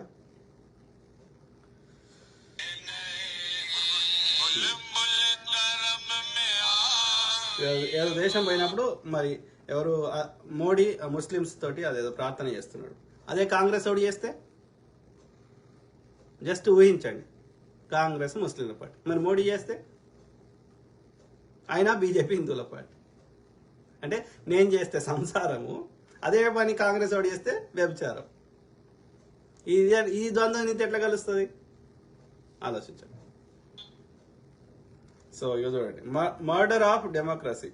5 హత్యలు, 100 మందిపై దాడులు, బాంబ్ బ్లాస్టులు చేసింది దీని పేరు ప్రజ్ఞా ఠాకూర్ అనేది. దాని మీద ఎలాంటి చర్యలు లేవు. అది ఇలా పార్లమెంట్లో ఉంటుంది. అదే పార్లమెంట్లో నీ దోపిడీ గురించి అదానికి దోచిపెట్టినామని ప్రశ్నిస్తే అప్పుడు రాహుల్ గాంధీని సస్పెండ్ చేయించిండు. అట్లనే మహువా మొయిత్రా అని అదే పరిస్థితి. You regret the killings that happened? Why can't you say that maybe the government should have done more to protect them? What I have to say, I have said at that time. And you can find out my statements. Just say it again. पानी पानी पानी uncle जी पानी पिला दीजिए, मेरा गला सूख रहा है.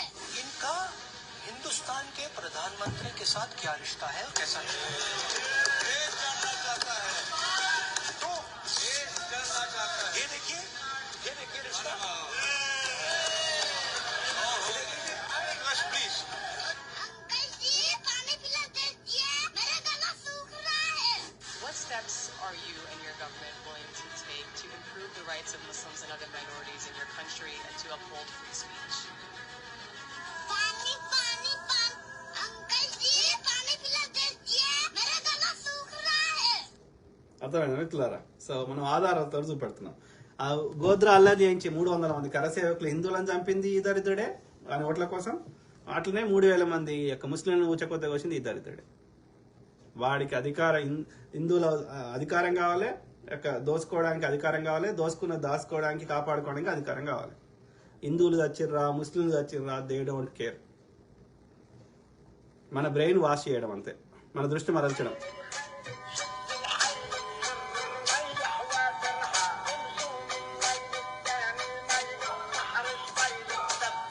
మోడీ అదే కాంగ్రెస్ ఓడి చేసింటే కాంగ్రెస్ ముస్లింల పార్టీ. మరి నువ్వు చూడండి ఈ ద్వంద్వ నీతి. ఇది చూడండి, బీజేపీ హయాంలో దాడులు కాలేదంటారు కదా, ఇక బీజేపీ హయాంలో మొన్న పార్లమెంట్లో పొగ బాంబు పెట్టిర్రు. ఎవరు పెట్టిర్రు? బీజేపీ వాడే పెట్టించాడు.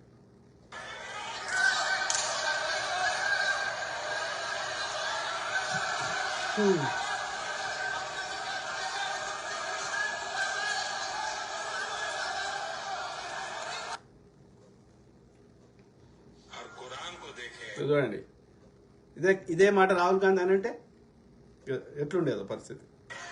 तो खुदा का नूर ये शब्द आता है। कुरान में सबसे ज्यादा बार अल्लाह का नाम है और कोई भी अगर कोई हिंदू इस्लाम के खिलाफ है तो वो हिंदू नहीं है।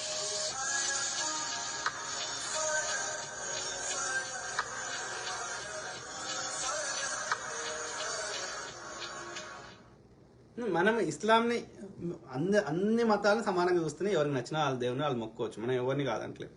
కానీ నువ్వేమో ఇస్లాం గొప్పదంటే నీదేమో హిందువుల పార్టీ అవుతుంది. కాంగ్రెస్ వాడు అందరిని సమానంగా చూస్తాము అంటే అది ముస్లింల పార్టీ అంటారు. ఇది ఎట్లా ఈ లాజిక్ ఎట్లా కలుస్తుంది? ఇప్పుడు చెప్పండి, ఇప్పుడు ఈ మోడీ అన్న మాటలు, మోడీ చేసిన చేష్టలు రాహుల్ గాంధీ చేస్తే ఏమనేటోళ్ళు? అంటే ఎట్లా ఈ మన చెవుల తామర పూలు నింపుతారు, లేకపోతే మన బ్రెయిన్లో పెండ నింపుతారో అర్థం చేసుకోండి. అందుకే నేను నెత్తినోరు కొట్టుకునేది ఏంటంటే, ఈ బ్రెయిన్ వాష్ చేస్తున్న వాట్సాప్ యూనివర్సిటీ ద్వారా బ్రెయిన్ వాష్ చేస్తే పోరగాళ్ళు, యువకులు, యూత్ చెడిపోయే అవకాశం ఉంది. కొంచెం ఏజ్ దాటిన వాళ్ళు అంత ఈజీగా చెడిపోరు, కానీ యూత్ చెడిపోయే అవకాశం ఉంది. కాబట్టి నేను టైం తీసుకొని అర్థం చేయించే ప్రయత్నం చేస్తున్నా వాస్తవాలతో.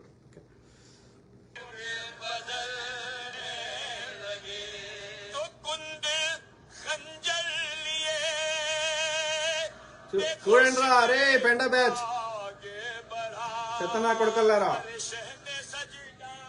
అర్థమైందారా? మేము అందరిని సమానంగా చూస్తాం, కానీ మీ లెక్క ఈ అబద్ధాలు చెప్పాం, దుష్ప్రచారం చేయం. చూడండి మిత్రులారా, కాంగ్రెస్ బీజేపీని స్థాపించినటువంటి యొక్క పార్టీ అధ్యక్షుడు, వ్యవస్థాపకుడు ఏమంటుండో వినండి.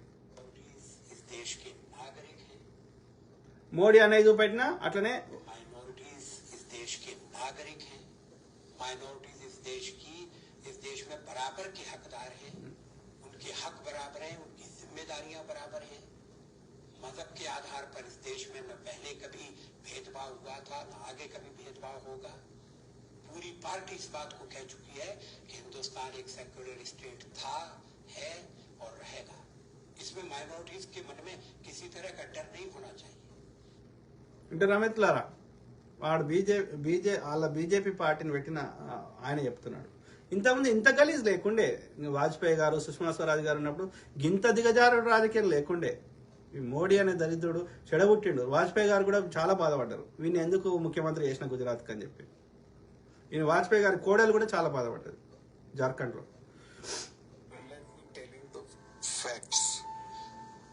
CRPF people asked for aircraft to ferry their people because इतना बड़ा कॉन्वॉय कभी रोड से नहीं जाता। आपसे पूछा था ये? आपसे ये मेरे से नहीं, जो जिससे कंसर्न थे होम मिनिस्ट्री से पूछा, राजनाथ जी के यहाँ। They refuse to give. अगर मेरे से पूछते तो मैं एयरक्राफ्ट देता उनको, कैसे भी देता। 5 एयरक्राफ्ट की जरूरत थी सिर्फ, उनको एयरक्राफ्ट नहीं दिया गया। ये इम्पोर्टेंट चीज कह रहे हैं, होम मिनिस्ट्री से इजाजत मांगी एयरक्राफ्ट के लिए and home ministry refused to give. Yes, and I told it to the prime minister same evening कि ये हमारी गलती से हुआ है, अगर हम एयरक्राफ्ट दे देते तो ये नहीं होता। तो उन्होंने मुझे कहा कि तुम अभी चुप रहो।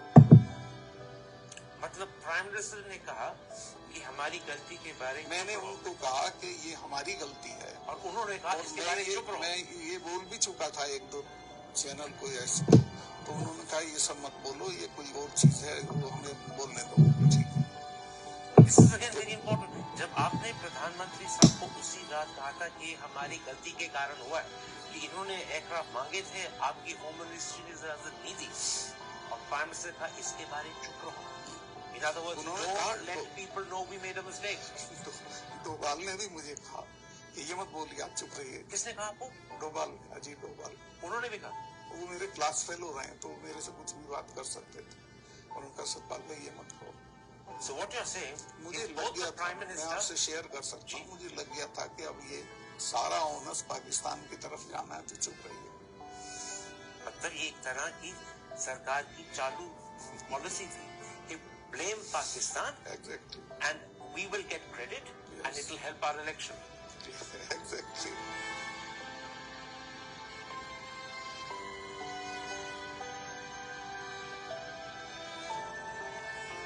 సో వాడి ఓట్ల కోసం 42 మంది హిందూ సైనికులను చంపేసిండు. గోధ్రాలో 300 మంది హిందూ కరసేవకులను చంపేసిండు. అట్లా భారతదేశంలో ఏ దాడి హిందువుల మీద జరిగినా అది ఈయన ఓట్ల కోసం, కాంగ్రెస్ ప్రభుత్వాన్ని కూల్చడం కోసం ఈ బీజేపీకి సంబంధించిన వాడే గుండాలే, ఆర్ఎస్ఎస్ గుండాలే చేయించారు, బీజేపీ గుండాలే చేయించారు, ఈ బ్రాహ్మణ గుండాలే చేయించారు. వాడు బాబునోడు వెనకాల ఉంటాడు, వాడు డైరెక్ట్ వాడు కొట్టాడు, వాడు కొట్టిస్తాడు. గాంధీ మహాత్ముని చంపించింది కానీ వాడు సావర్కర్, వాడు డైరెక్ట్ గన్ను పట్టలే, వాడు వేరే వాళ్ళతో చేయించాడు. ఓకే, ఫస్ట్ నుంచి ఇదే రామాయణం. అప్పుడు సుంతి చేయించుకొని గాంధీ మహాత్ముని చంపి ముస్లిం చంపినని ప్రచారం చేశాడు. అదే కంటిన్యూ అవుతుంది ఇప్పటికీ. पवित्र बाइबल में कहा गया है कि ईश्वर ने हमें जो भी उपहार दिया है, जो भी सामर्थ्य दिया है, उसका उपयोग हम दूसरों की सेवा के लिए करें, और यही तो सेवा परमो धर्म है। तो होली बाइबल में सत्य को बहुत महत्व दिया गया है और कहा गया है कि सत्य ही हमें मुक्ति का मार्ग दिखाएगा। సో ఇదే మాట రాహుల్ గాంధీ అని అంటే జస్ట్ ఊహించుకోండి, హిందూ ద్రోహి. మరి మోడీ ఆలోచించండి. ఇది చూడండి, తెలంగాణ సాయుధ పోరాటం మనము అందరం మనకి దగ్గర నుంచి మనకి తెలుసు, మన పెద్దల ద్వారా అందరి ద్వారా తెలిసిన ముచ్చట. అది ఇది భూస్వాములకి సాధారణమైన రైతులకి మధ్యలో జరిగిన పోరాటం, సాయుధ రైతాంగ పోరాటం. ఓకే, పేరు ఏది పెట్టినా ఓకే అణిచివేయబడ్డ వారికి చేస్తున్న దొరలకి భూస్వాములకు మధ్యలో జరిగిన పోరాటం గ్రామీణ ప్రాంతాల్లో. సో దాన్ని కూడా హిందూ ముస్లిం కింద చిత్రీకరించి రజాకర్ సినిమా తీసి పొద్దుగాలేసే చెత్త నింపుతా అంటే వాని ఓట్ల కోసం. చూడండి, వెట్టి నుంచి విముక్తి కొరకు జరిగిన ఒక మహత్తర పోరాటం అది. ఆ పోరాటాన్ని హిందూ ముస్లిం స్ట్రగుల్ గా మార్చి బీజేపీ దాన్ని ఎక్స్ప్లాయిట్ చేయాలని చూస్తుంది. వాస్తవంగా మీరు తెలంగాణ సాయుధ రైతాంగ పోరాటంలో పాల్గొన్న నాయకులు ఎవరైనా బీజేపీలో ఉన్నారన్న లెక్కలు తీయాలి. లేదు బీజేపీ ఇంకో మా పార్టీలో మొదటి నుంచి ఇంకో తెలంగాణ సాయుధ పోరాట నాయకుడినా 4 ఏళ్ళుగా మా పార్టీలో ఉన్నాడని చూపెట్టమని డాక్టర్ పేరు. తెలంగాణ సాయుధ పోరాట నాయకత్వం ఇచ్చిన వాళ్ళు ఎవరు? మీకు రావి నారాయణ రెడ్డి, జవహర్లాల్ నెహ్రూ కన్నా మొదటి లోక్సభ ఎన్నికల్లో మెజార్టీ ఎక్కువ వచ్చింది. నెహ్రూను మించిన మెజారిటీ సాధించిన కమ్యూనిస్ట్ యోధులు భీమిరెడ్డి నరసింహారెడ్డి. ఆయన సిపిఎం ఎంపీగా అనేక సార్లు ఉన్నాడు. మల్లు స్వరాజ్యం తుంగతుర్తి సిపిఎం ఎమ్మెల్యేగా ఉన్నాడు. చనిపోయేంత వరకు సిపిఎం కేంద్ర కమిటీ సభ్యుడు బద్దం ఎల్లారెడ్డి. సో ఇదంతా మా కమ్యూనిస్ట్ నేతలుగానే ఉన్నారు కదా. కొంతమంది పార్టీ మారొచ్చు, సిహెచ్ రాజేశ్వరరావు లాంటి వాళ్ళు తర్వాత వేరే పార్టీలకు వెళ్ళొచ్చు. బట్ స్టిల్ బీజేపీలో మాత్రం వెళ్ళలేదు. సో బీజేపీలో మాత్రం తెలంగాణ సాయుధ రైతాంగ పోరాటంలో, రజాకర్ల వ్యతిరేక ఉద్యమంలో, నిజాం వ్యతిరేక పోరాటంలో ప్రముఖ పాత్ర పోషించిన ఒక్క నాయకులు లేడు.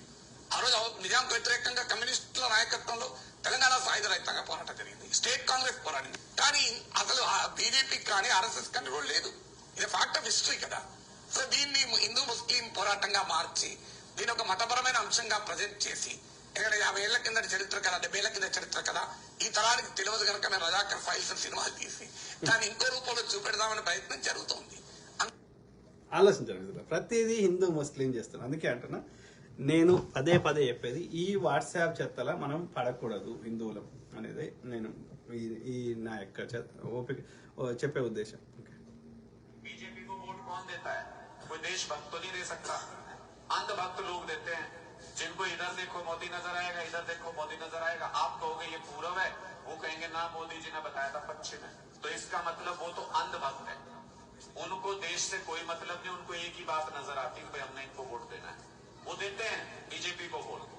लेकिन अंधभक्तों की संख्या ज्यादा नहीं है, बहुमत देशभक्तों का है। करेक्ट। हमारे देश के अंदर सबसे ज्यादा देशभक्त हैं, अंधभक्त तो बहुत थोड़े से हैं। फिर इनकी सरकारें कैसे आती हैं? इनकी सरकारें आती हैं कि अंधभक्त को तो अंधा हो गया, वो तो उसको एक ही आदमी दिखता है, एक जगह वोट डालता है। और जो देशभक्त है वो जब चुनाव आता है तो किसी कोई जाति में बंट जाता है, कोई धर्म में बंट जाता है, कोई किसी नेता के पीछे जाता है, कोई किसी पार्टी के पीछे जाता है, वो कई ढेरियों में वो वोट गिर जाता है। इसलिए ये अंधभक्त जीत जाते हैं और देशभक्त हार जाता है। అర్థమైందా మిత్రులారా? సో అంధభక్తుల సంఖ్య తక్కువ, సో అంధభక్తులను మనం మార్చలేం కానీ సో నిజమైన దేశభక్తులను మాత్రం మనం మార్చవచ్చు. సో వాళ్ళని ఈ యొక్క అంధభక్తిలో పడకుండా ఉండే విధంగా చేయడానికి మనం ఇదంతా ప్రయత్నం. ఓకే, जिसने సో ఇది సిమిలర్. करुणा और सेवा के मूल्यों సో को जिया है। कुरान అన్య మతాలను పొగుడుతాడు, అదే ప్రతిపక్షాల మీద బురద చల్లుతాడు. सबसे ज्यादा बार अल्लाह का नाम है, अल्लाह के बाद वो आता है इल्म। हमारे गुरुओं ने हमें साहस और सेवा की सीख दी। ऐसी कोई समस्या नहीं है जिसका समाधान बुद्ध के उपदेशों में हमें प्राप्त न हुआ। మరి అప్పుడు జై శ్రీరామ్ మర్చిపోయినారా? అరే అంధభక్తులారా, పెండా బ్యాచ్ చూడండి, దేశంలో అన్ని దాడులు బీజేపీలో చేయించారు. బండి సంజయ్ గారు ఎట్లా చేయించిండో చూడండి. తెలంగాణ ప్రజలారా తస్మాత్ జాగ్రత్త. क्रिश्चियन कम्युनिटी के साथ చూపెట్టిన కాంగ్రెస్ ఉపాధి అభివృద్ధి సంక్షేమం అంటది, బీజేపీ ఏమో హిందూ ముస్లిం పాకిస్తాన్ అంటది. అంతే, ప్రజా సమస్యల మీద చర్చలే ఉన్నాయి. भाजपा का वो पर्दाफाश, वोट के लिए हिंदुओं को बनाया मुसलमान. आज सैकड़ों की संख्या में मुसलमान भाइयों ने भारतीय जनता पार्टी में शामिल होने का है। लेकिन मुसलमानी टोपी पहने लोगों से जब बातचीत हुई तो पता चला कि मैं तो कोई उराव तो कोई साव है.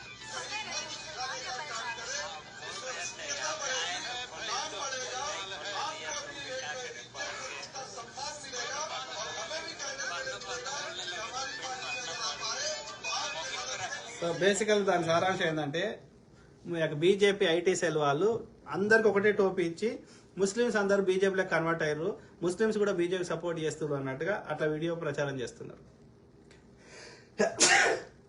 అంటే మతం ఆధారంగానే ఓట్లు కావాలి, అది కరెక్ట్ కాదు. ఎందుకు ముస్లిమ్స్ అన్ని పార్టీలకు ఓటేస్తారు.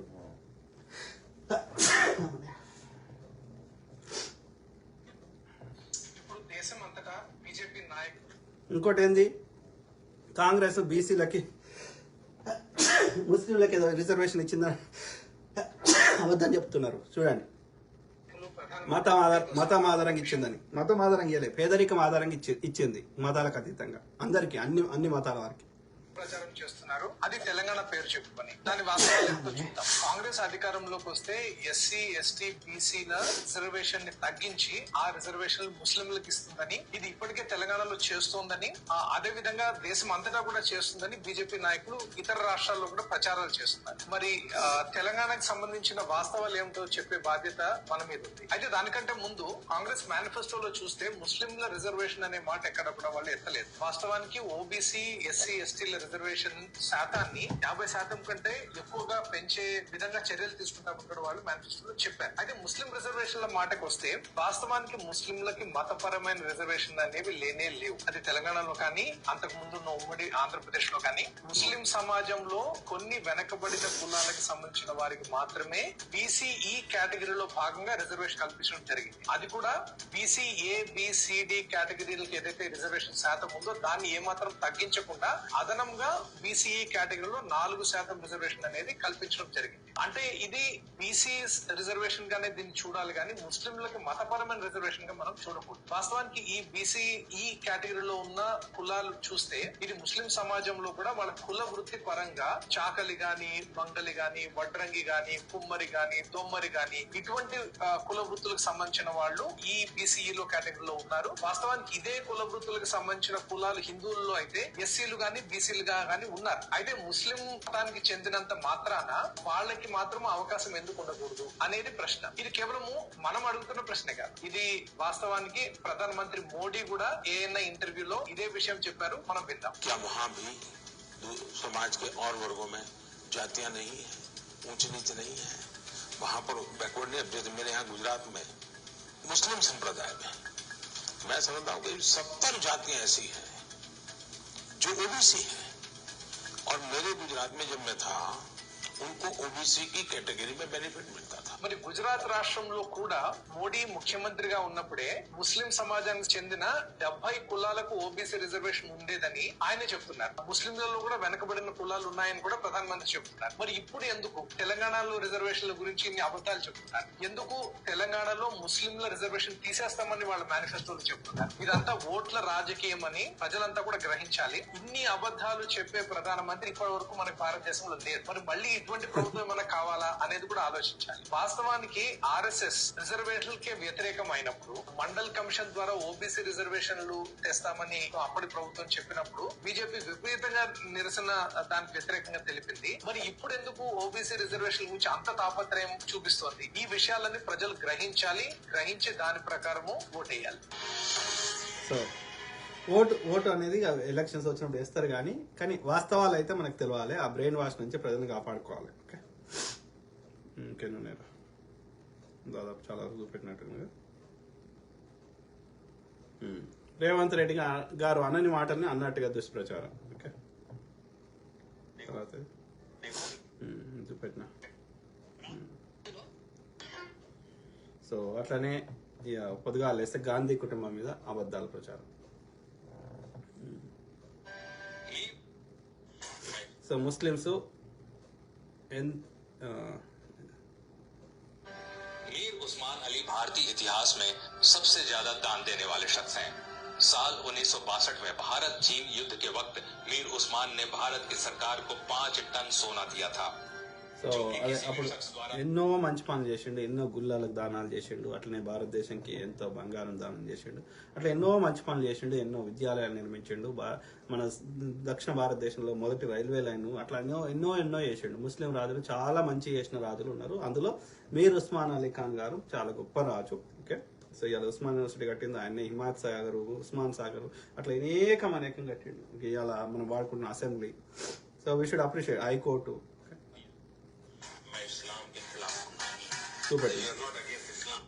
నేను नॉट एट ऑल.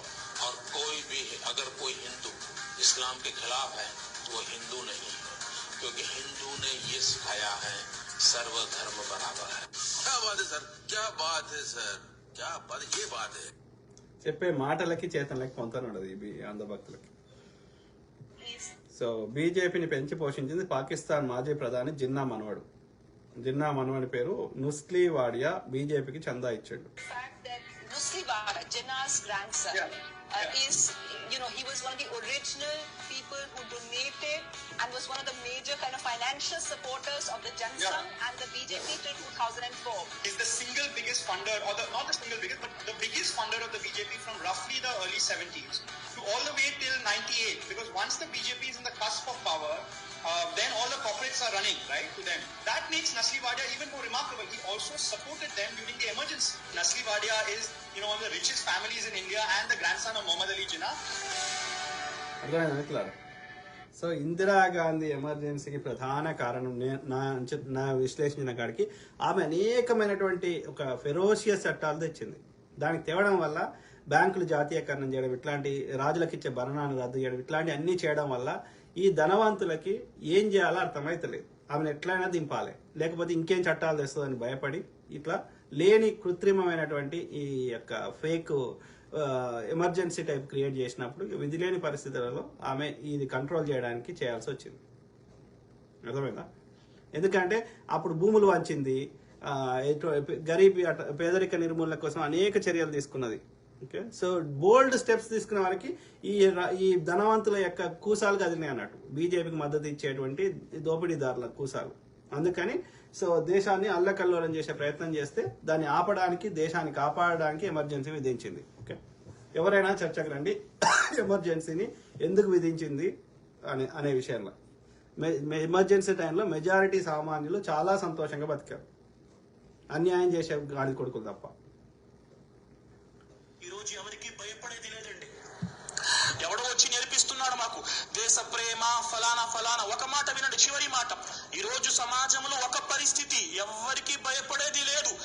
మీరు పుట్టక ముందే ఈ రోజు ఎవరైతే దేశ భక్తి గురించి ముస్లింలను శంకిస్తున్నారో వారికి చెప్పే మాట, మీరు పుట్టక ముందే మా తాత ముత్తాతలు ఈ దేశ ప్రేమపై పిహెచ్డీలు చేస్తున్నారు. సుబ్హానల్లా. మీ యొక్క పుట్టుక అప్పటికి జరగలేదు, మా తాత ముత్తాతలు ఈ దేశ ప్రేమలో పిహెచ్డీలు చేస్తున్నారు. తారాచంద్ అనే చరిత్రకారుడు రాస్తాడు, భారతదేశ స్వాతంత్ర ఉద్యమములో ముస్లింల ప్రాణాల నజరానా 8 లక్షలు. ప్రియులారా, ఎవడు మాకు నేర్పిస్తారా ప్రేమ? ఈ రోజు చివరి మాటలు, భారతదేశములో బ్రిటిషర్లకు వ్యతిరేకంగా తొలి యుద్ధము చేసింది ముస్లిం బిడ్డ సిరాజుద్దౌలా. ప్రియులారా, రెండవ పోరాటం చేసిన వాడు మీర్ ఖాసిం. ప్రియులారా, మాకు నేర్పిస్తారా? ఈ రోజు క్విట్ ఇండియా నినాదం ఉందండి. క్విట్ ఇండియా ఎవరు ప్రతిపాదించారని తెలుసా? చెప్పండి. క్విట్ ఇండియా, భారత స్వాతంత్ర ఉద్యమములో ఒక మహోన్నత పోరాటం. క్విట్ ఇండియా, భారత్ ఛోడో ఆందోళన్ నినాదం ఇచ్చింది డాక్టర్ యూసుఫ్ మెహర్ అలీ, ఒక ముస్లిం. ప్రియులారా, మనం ఎంతో ప్రేమతో జై హింద్ నినాదం చెప్తాము కదా. ఈరోజు లాక్కున్నారు జై హింద్, వాళ్ళది మాది కాదు. జై హింద్ నినాదాన్ని ప్రతిపాదించింది ఆబిద్ హుస్సేన్ సఫ్రానీ, ఒక ముస్లిం. ప్రియులారా, అల్లాహు అక్బర్. ఒక్కొక్క మాట సుబ్హానల్లా చదవండి. టీపు సుల్తాన్ రహిమహుల్లా, ఈ దేశ స్వాతంత్ర ఉద్యమం కోసం మేము లక్షల ప్రాణాలు త్యాగం చేశాం. 1857 ప్రథమ స్వాతంత్ర ఉద్యమం మీరట్ లో జరిగింది. ఎవరు ప్రారంభించారు? రాస్తారు మంగల్ పాండే. మంగల్ పాండే మొదటి భారత స్వాతంత్ర ఉద్యమాన్ని ప్రవేశపెట్టలేదు. ఎవరండి? బహదూర్ షా జఫర్ భారతదేశంలో స్వాతంత్ర ఉద్యమాన్ని ప్రారంభించాడు. చదవండి మీ చరిత్ర. ఈ రోజు మనం చదవలేకపోతున్నాం కాబట్టి అవతల వాడు మన దేశ ప్రేమ గురించి శంకిస్తే మనం నిశ్శబ్దంగా ఉంటున్నాం. ప్రియులారా, గాంధీజీ అల్లా రాసింది జరుగుతుంది. గాంధీజీ 1917లో బీహార్ లో చంపారణ్ లో రైతు పర్యటన కోసం వెళ్లారు. నీలిమందు పోరాటంలో గాంధీజీకి వండిన అన్నంలో బ్రిటిష్ వారు ఏం చేశారు? విషం కలిపారు. సూప్ తయారు చేసి సూప్ లో విషం కలిపారు. మనిషి పేరేంటి? బతఖ్మియా అన్సారీ. బతఖ్మియా అన్సారీతో చెప్పారు బ్రిటిష్ వారు, గాంధీజీకి వడ్డించే సూపులో విషం ఉంది అన్న మాట గాంధీకి చెబితే నీ ప్రాణం, నీ కుటుంబం సర్వనాశనం. బతఖ్మియా అన్సారీ భయపడలేదు. గాంధీజీ సూపు తాగడానికి ముందే గాంధీకి వెళ్లి, మీరు త్రాగబోతున్న సూపులో బ్రిటిష్ వారు విషం కలిపారు గాంధీకి. ఆ మాట అందించింది 1917లో బతఖ్మియా అన్సారీ, ఒక ముస్లిం. ప్రియులారా, ఎన్నెన్ని మాటలున్నాయి. ఈరోజు చరిత్ర మనకి తెలియదు. ప్రియులారా, ఒక్కొక్క చరిత్ర పాఠం డాక్టర్ మౌలానా భారతరత్న మౌలానా అబుల్ కలాం ఆజాద్ రహిమహుల్లా ఈ దేశ స్వాతంత్రము కోసం 14 సంవత్సరాలు జైల్లో జీవితం గడిపారు. ఎవరైనా ముస్లిం గుర్తు చేసుకుంటున్నాడా? ఈరోజు అందరూ మేమే చేశాం చెప్పుకునేవాడు. కాలాపాని తెలుసా? కాలాపాని శిక్ష ఈ దేశ స్వాతంత్ర ఉద్యమములో బ్రిటిష్ వారు స్వాతంత్ర ఉద్యమకారులకు విధించిన అత్యంత కష్టమైన శిక్ష కాలాపాని. అండమాన్ దీవులలో సెల్యులార్ జైలులో విపరీతమైన శిక్ష. ప్రియులారా, ఒక మాట తెలుసా?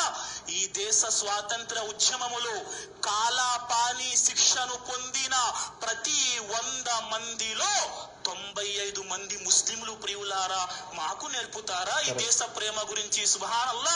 ఈరోజు ముస్లిం సమాజం కూర్చుంది నిశ్శబ్దంగా. చదివే జ్ఞానం ఉన్న నా సోదరుల చదవండి. తెలుగులో పుస్తకాలు ఉన్నాయి. సయ్యద్ నసీర్ అహ్మద్ హుస్సేన్ అనే వ్యక్తి రాశాడు మాషాల మంచి పుస్తకాలు.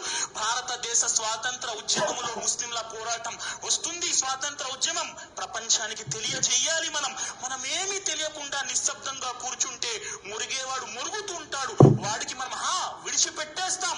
కానీ చెంపపట్టు సమాధానం కూడా ఇచ్చే ప్రయత్నం ఖచ్చితంగా చేయాలి. ప్రియులారా, ఇవి నేటి పరిస్థితుల్లో మనకున్న బాధ్యతలు. కొన్ని విషయాలు మీ ముందు ఉంచే ప్రయత్నం చేశాను. అల్లాహ్ తాలా విన్న మాటలపై అందరికీ ఆచరించే సద్భాగ్యాన్ని ప్రసాదించుగాక.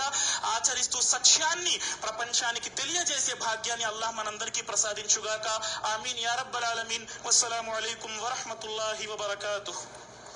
ఆలోచించండి మిత్రులారా, నిజంలో బతుకుదాం.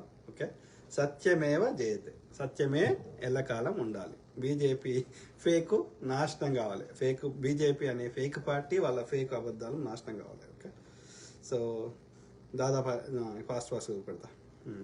సో ఈ దరిద్రపుది మాలే కోరే కావాలి ఇదే చేసింది. ఓకే, 100 మంది చంపింది. ఇలా ఇది బీజేపీ ఎంపీ వీడు హీరో ఆఫ్ హేట్రెడ్. అప్పుడు గోద్రాలు అల్లరి చెప్పిస్తే ఈయనకి అండర్ రిలీజియస్ హార్మోని కింద ప్రపంచ దేశాలు వీసా నిరాకరించింది.